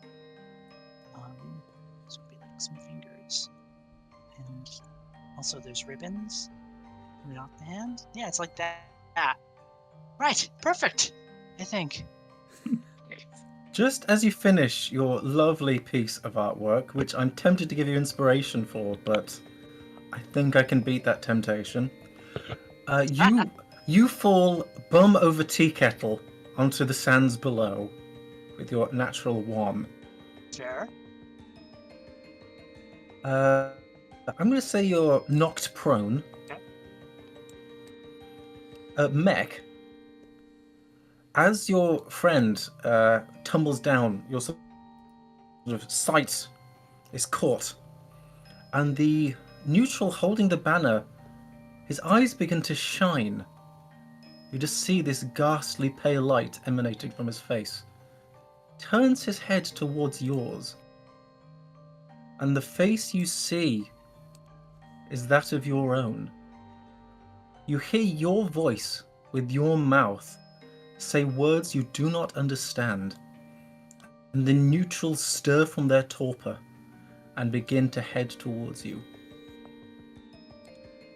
Roll initiative. That's weird. Do we all see that? Were you looking? Or were you looking at Thingamajigger? I don't know where I was looking. My passive perception is 8. I'm going to say you were just looking at, a lovely young girl in the sand. Okay. I'm not going to read too much into that. Also, the 3 on initiative kind of backs that theory up. You were on my shoulder? What? Mm. The neutral begins to stir. This vast neutral angel. As it gets closer, you see its eyes are just a blur of maggots and worms. As it begins to crash into you. It's a natural 1, and it gets a 24. 24 will hit. First swinging. Oh, that is my fault. I did not specify. In my head, it was Toric. So canonically, That's fine. I'll take the 24. That does hit. I said you as if, I have some kind of weird power. He hits you for 23 points of damage as this angelic, powerful force crashes into you. Ooh, yeah, I'll take the full 23. This other angel walking clear over this neutral. definitely bringing back some harrowing memories from a couple of nights ago. You were attacked by angels in Eastleigh? I was thinking more in campaign when Toric was attacked by the two angels in his stable. This creature will attack you, Mek Gong. See? I used a proper noun that time, so you have some clue of what I'm talking about. Will a 26 hit you, Mek? Yeah. Yeah. You take 19 points of damage. Not looking great. Mek. Also, it might be a good time to note that I didn't realize it because we made these characters like a couple weeks before we played them, but I rolled 3 1s from my HP pool, and I probably have like way worse HP than I should. But anyway, going back on that, I'm rolling with it. I think seeing my party kind of, well, seeing these guys come upon me and Toric, immediately kind of bloodying me a little bit, and a copy of myself that kind of wigs me out a little bit. I think Mek's going to... I feel like this is a fight we need to run from. Like we shouldn't have aggroed these guys. And this is him telling us this is a bad idea. I think I'm going to try and polymorph this one into a turtle. So it's spell save DC 15. Not sure why it says 14 down there, but you have to make a wisdom saving throw to avoid the effect. I have no idea if these creatures would be immune to polymorph. Spell has no effect on a shape changer or a creature I with haven't 0 hit points. Neither of those are true. Okay then, so is that a wisdom saving throw you said? Yes, sir. There's no symbol for turtle. There is one for snail, so it is now a snail. It turns to a turtle and... I mean, it's a turtle. Yeah, it just makes it so it's not really that much of an issue for us. That's my action for that. So I guess in the world you see Mek kind of just play a bit of the beat on the bongo, and some of the dust, this white pure dust, kind of enshrouds around this large neutral angel and then shunts it into a smaller turtle-like form. And then bonus action, I'm going to I'll inspire Toric. Yeah, I guess movement. Can I pick up that turtle as a part of movement at all? If you want to grab the turtle, you've grabbed the turtle. Now, I only kind of want to grab it just because Ryan said that in chat, but also, I don't know if these guys are going to be smart enough to take their buddy out of polymorph. Either way, just in case, I'm going to yoink the turtle and run... Yoink the turtle. Oh, wait, I'm within... I just Oh, he's been yoinking the turtle all night. I will yoink the turtle and move over here, just to not proc an attack of opportunity from this guy, but move further away from Evil Mek. Oh, they're blinded, so I don't think they can get an attack of opportunity. Ooh, that is right. So instead, I will yoink the turtle and bring it 30 feet over here. But Toric, you are inspired, just so you remember going into the new turn. That is me. Thank you. I will add my little buff man symbol to remind me. Do you have a stat block for a turtle? I do.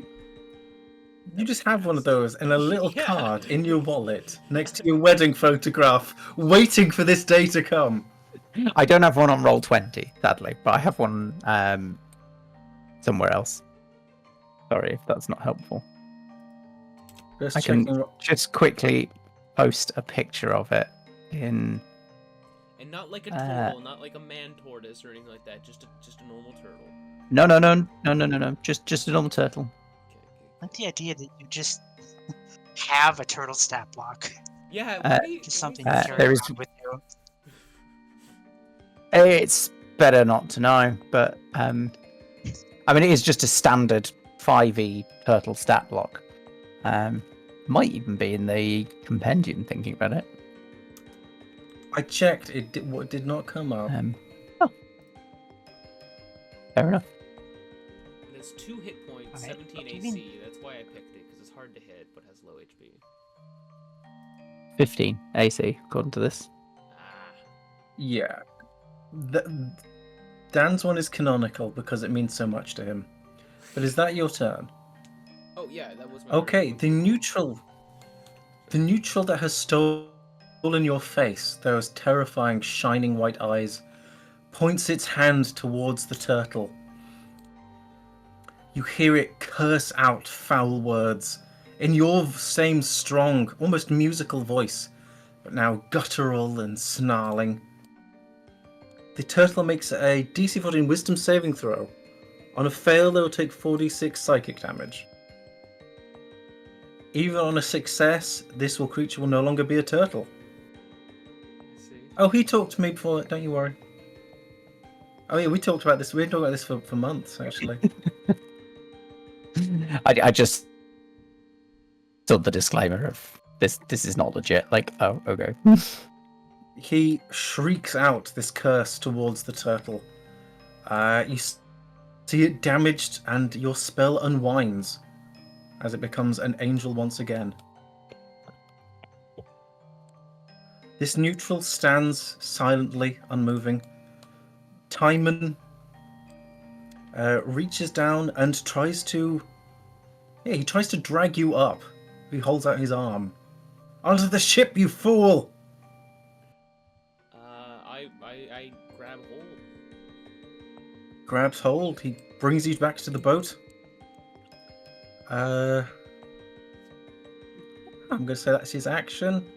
As a bonus action, we'll do this to you. You get 10 points of healing back. Mek. Yay. Neutrals are neutral. Ella, it's your turn.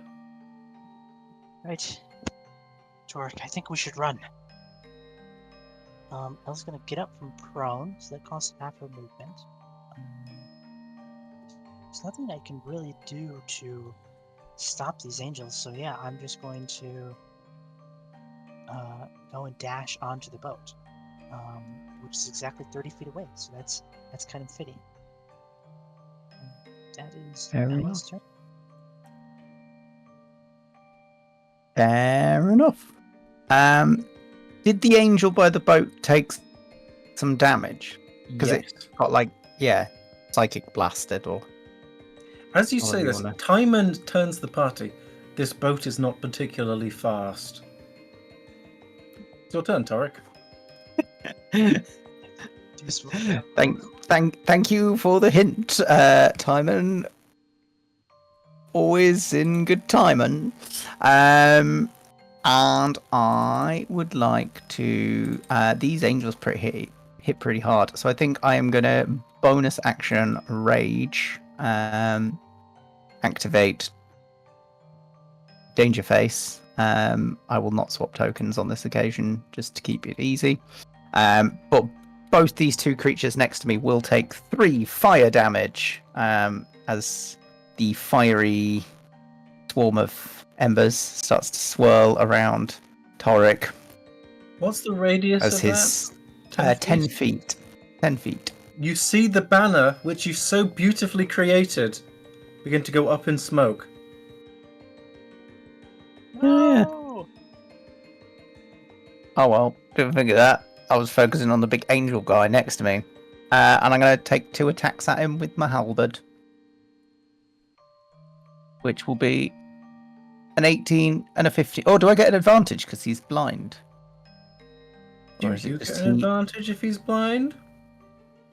Yeah. Yes. Okay, first one is an 18. Second one is a 25. Both hit. Nice. That would be 15 and 8 points of damage. or 23 for those who don't know maths. And I'm going to take a couple of steps back. No, I'm not, because that would be stupid. I will stay where I am, so as not to get attacked by this friend. They are blinded. Yeah, go on, I'll take a couple of steps back to put myself between them and the boat. They can't see that you've moved, so you don't get hit. Lovely. That's nice for them. But that is the end of my turn. This neutral angel, towering above you, all gods forsaken, its feathers colourless, raises its great fist and attempts to strike you. Will an 18 hit you? Yes, that will hit me.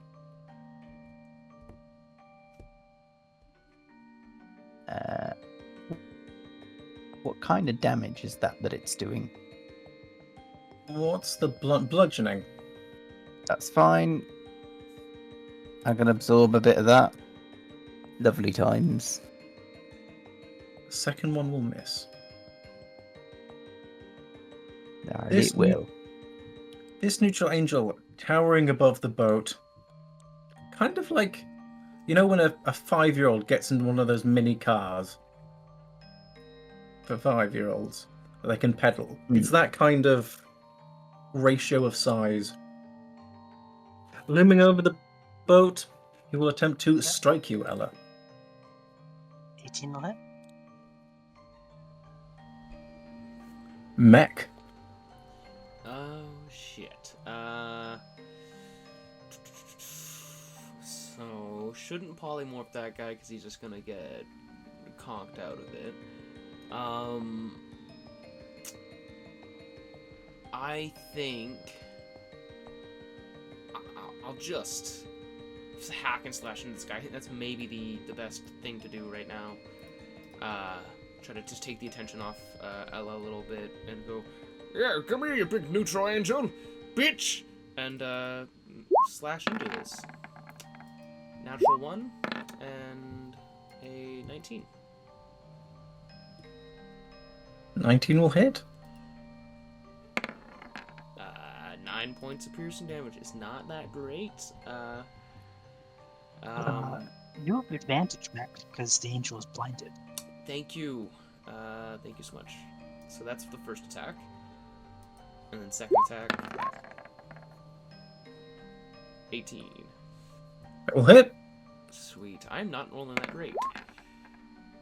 But 19 total damage to the big guy as I just kind of go, get off of her! And, Toric got inspired last time, so I'll inspire, Ella here with that. And, that is me. This creature takes off its hood and you see your own face, Mek. The same handsome chin, same green skin, those eyes shining bright.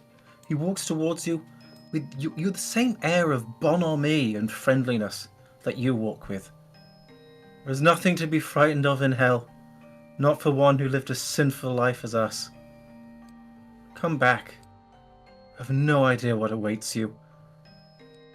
And he will use this on... There's only 3 of you and I'm forgetting your names. Ella. Just this guttural snarl of curses. 23. Take half damage. You take 4 points of damage. Guiding bolt. And arches out his arm. And like a sea captain trying to rid his vessel from some great whale or an octopus from the depths, will blast away at the angel that's attacking your ship. Hits it for 16 points of damage, and a fluorescent grey glow sticks to it, hanging there in the black air. Neutral stand, unmoving. Ella. I only wanted to help you. Why do you attack us? And Ella, she's exhausted and hurt, going to reach out her left arm and put a pestilence upon these three creatures. So at the start of each of their turns, they have to make a con saving throw, and on a failed save, they take 3d6 necrotic damage and gain 1 level of exhaustion. And if they succeed on 3 of those, then the spell ends. And then I'm just going to try and back up as much as I can from this angel while still being on the ship here. Toric, can't you get us out of here? Or not Toric, Timon? Timon! Sorry. The ship Stressed. is slow. Okay. It doesn't have a speed boost anywhere. It's fair. I guess we just have to fight them. And that was my actions. It's gonna be my turn. Alright.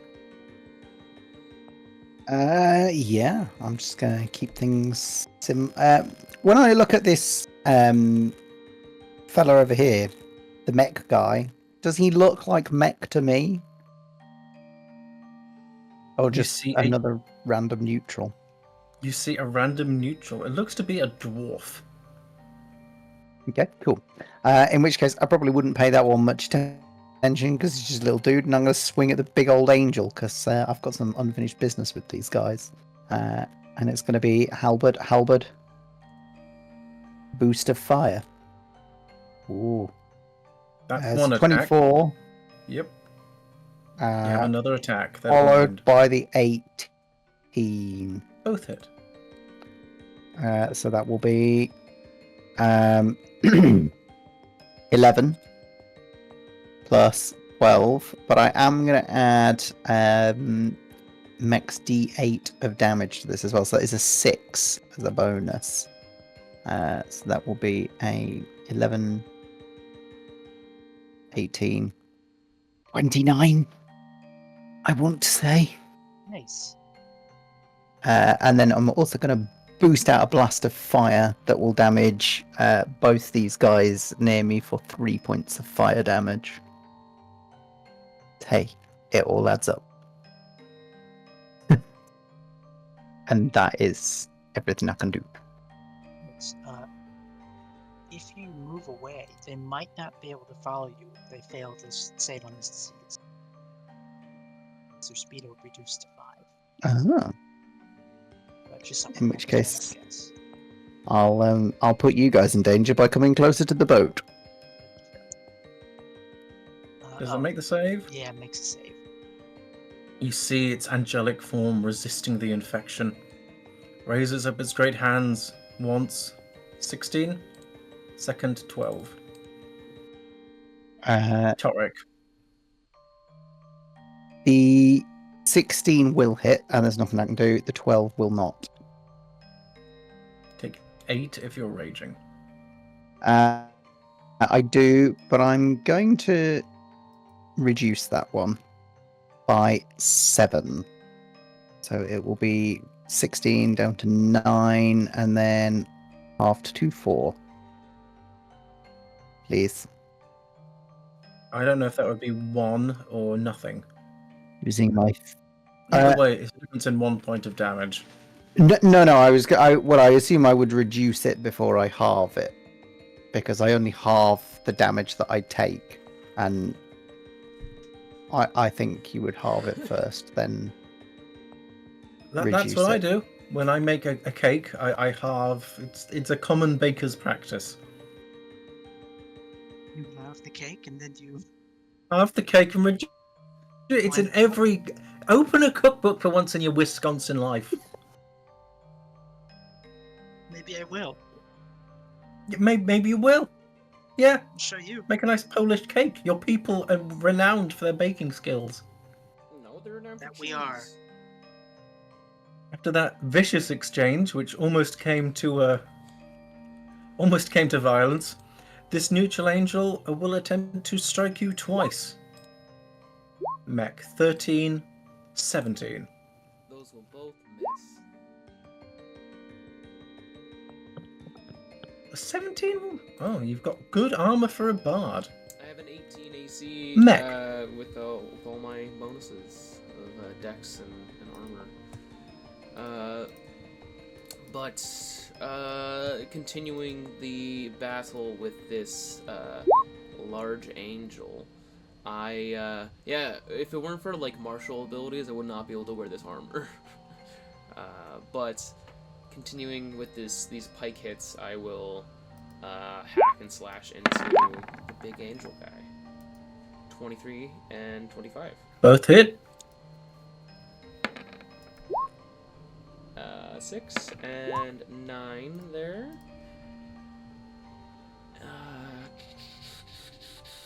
And then I think I'm gonna bonus action.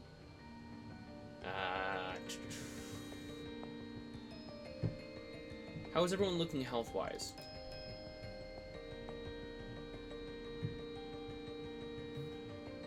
Ella's at like half health. Toric's fine. Just over half. I'll just save him for if people go down, just in case. And I'll inspire. Ella still has hers, but Toric just used his, right?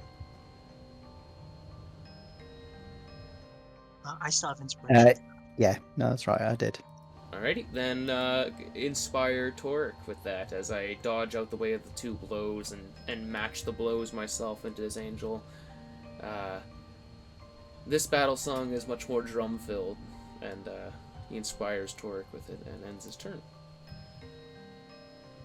Nice. Nice. This guy has to make a con saving throw for the disease, and the angel does too. The one that's just attacked. Yeah. We'll do his first. Okay, he succeeds. This neutral will fail. Okay, he gains a level of exhaustion and takes 3d6 necrotic damage. 13. And then his speed is reduced to 5 until the start of his next turn. And then he drops whatever he's holding. It holds nothing. So 5 feet. It's once braggadocious walk. Now gone. It turns to Toric. First it turns to you, Mek. They're burning. They're twisting. Fire consuming them. Pain. Beyond anything you'll understand. And he will cast Extinguish Spark on the Toric. Make a Wisdom saving throw. Of course. Yeah, that's gonna be a 3. That's my best wisdom saving throw today. 18. What sort of damage is that? Psychic. Yeah, I can't block the psychic. It's just I'll like take that. your will to keep going is just ebbing and fading and seeping out of you. Like water from a broken jar. Oh, lovely. Timon turns to you, Mek. Whatever you're seeing, it isn't real. They'll attempt to destroy our bodies and destroy our minds, to turn us against ourselves and against one another. Just ignore it. He marches forward and tries to destroy this neutral. Do you get critical damage if you cast a... If it's a Yeah. ranged Yeah. one, If it's So an that would attack be- roll, So that would be, instead of 5d6, 10d6? Yes. yeah. Dimly akin to when this being destroyed a creature with glowing eyes, which you still remember. Dimly akin to this. Light bursts forth from Timon, crashes into this creature. What little is left of it smoulders into the ground. Its form returns to that of a simple dwarf. Ella. Right. That was impressive.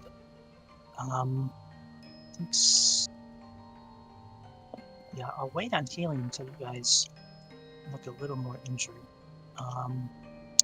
Instead, I should probably save spell slots. I'm just going to Bacterial Barrage this one in front of us here. just kind of peeking out behind the ship's mass. Ella is kind of hiding behind it. Does a... Oh, I get advantage. Hits. 23, I assume will hit. This will be 2d12 damage. As it's already infected here, so 15 necrotic damage. Into this Yeah. one? You see its once sublime, perfect Empyrean skin just begin to blister and bubble and begin to slough off its face. That's Ella's turn. For my turn, I'm gonna stay where I am, so I'm not in danger of getting flanked by these angels. And I think the one at the top, which I've been focusing on, I'm gonna go for the double halberd attack on him.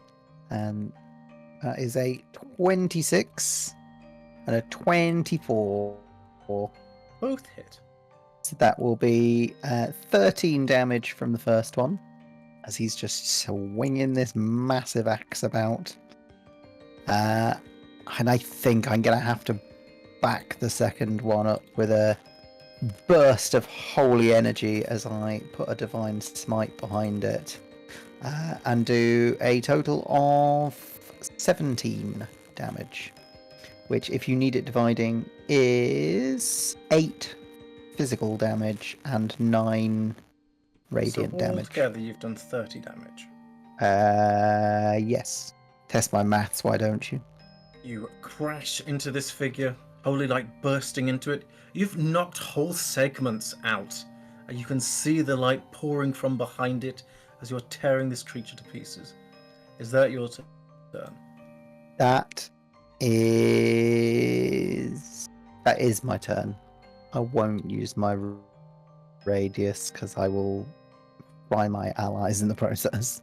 This angel will take a swing at you. Sure. It has to make a Constitution saving throw also. I think it succeeds. Darn. I would like to add my D8 to my AC for this attack as well, the first one. It would make my AC 19. It will still hit.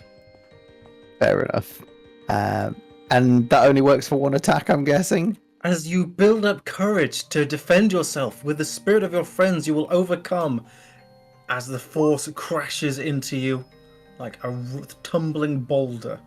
You take 11 points of bludgeoning damage. Nice. Strike again.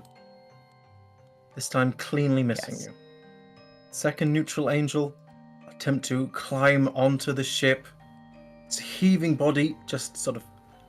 its entire chest looming over like a snake trying to wrap itself around a victim. It will strike into you, Mek. Will a 17 hit you? 17 This one has to misses. also make Constitution saving throw. Oh, it succeeds. And it will attempt to strike into you, Ella. Ella the Pestiferous. Pestiferous, that'll miss. Pestiferous. It misses both his attacks. Mek Gong. I am just gonna keep going with this, the pike. So that's the first one, second one, 16 and 17. Both hit. Sweet. That will be 24 points of damage. And yeah, I just kind of like beat into it with the lose my train of thought with the beat of the song, and yeah.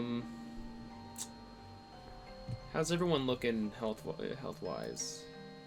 A bit ropey, but I think I can tough it out. Yeah. I'll get this thing before it gets me. I'm at like half health, so I think we'll be fine. I'll just pop a bardic inspiration onto Toric then, since he seems to be using them, and end my turn there. Is that a subtle dig at Ryan? No, Because he's using them. he is using them. It's just We read between those lines. no, that's not what I mean at all. I've had it with the passive aggression from you, Cash. Like, really? No. You're not going to take that shit from him, are you, Ryan? I understand that Ella is the character that's not going to be attacking physically too much. It's just Because she's a woman. Hmm. I expected more from a Canadian. I thought it was Yeah. just bullying, but it's plain old sexism. Timon will hurl a bolt of light towards this angel. It arcs into it. The creature collapses in pieces. Timon turns the party.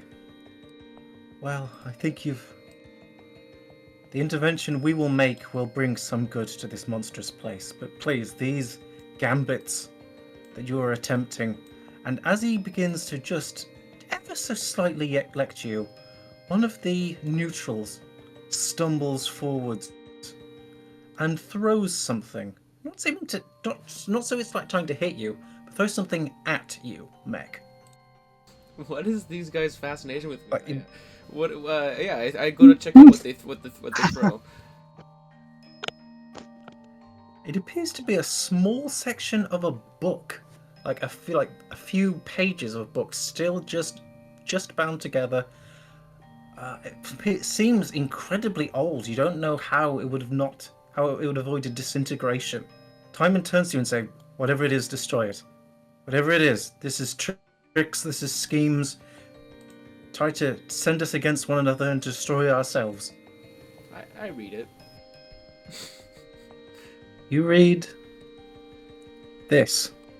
A few small fragments of legible script remain. Would anyone like to read what you see? Go on, Mek. You're reading the book. Within this world of mud, like swine wallowing, defilers of form perverted by their lives bodies wrapped and bloated, and by this consumption their appetite shall swell just as it fades on. Greed, the fourth circle, and within this circle shall be entombed those corrupted by lure of filthy lucre. I don't know that word. And then it kind of trails off again, and then crowds cheer the spectacle, spears of gold each into the other, with glee their increasing fortunes.